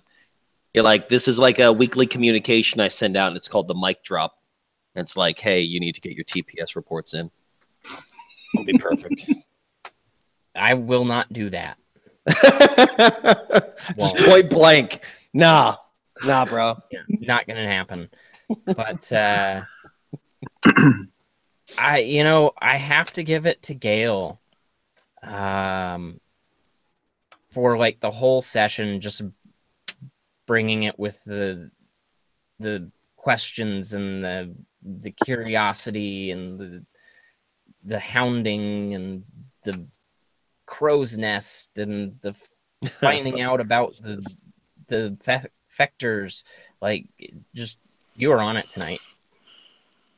Well, thank you for actually dropping in a crow's nest. I love how you're just, no matter what we throw at you, whether it's dire wolves or water elementals or crow's nests, you're just like, oh yeah, here's a thing I can add. There you go. That's so awesome that you got your crow's nest. It sucks that, well, no, you stabilized the boat. I was gonna say, I was a little sad that it sounded like we were gonna lose it right away. Yeah, no, it's okay for the moment. So now we just gotta make sure that we can deal with this situation. And I can breathe water now too. So if something does happen to Dekoth's water elemental, I can pick up that slack if I need to. All right, guys, my phone is at 2%, so I gotta There you go. Bye. All right. Bye. Good night. All right, bye, everybody. Good night, friends. Catch you later.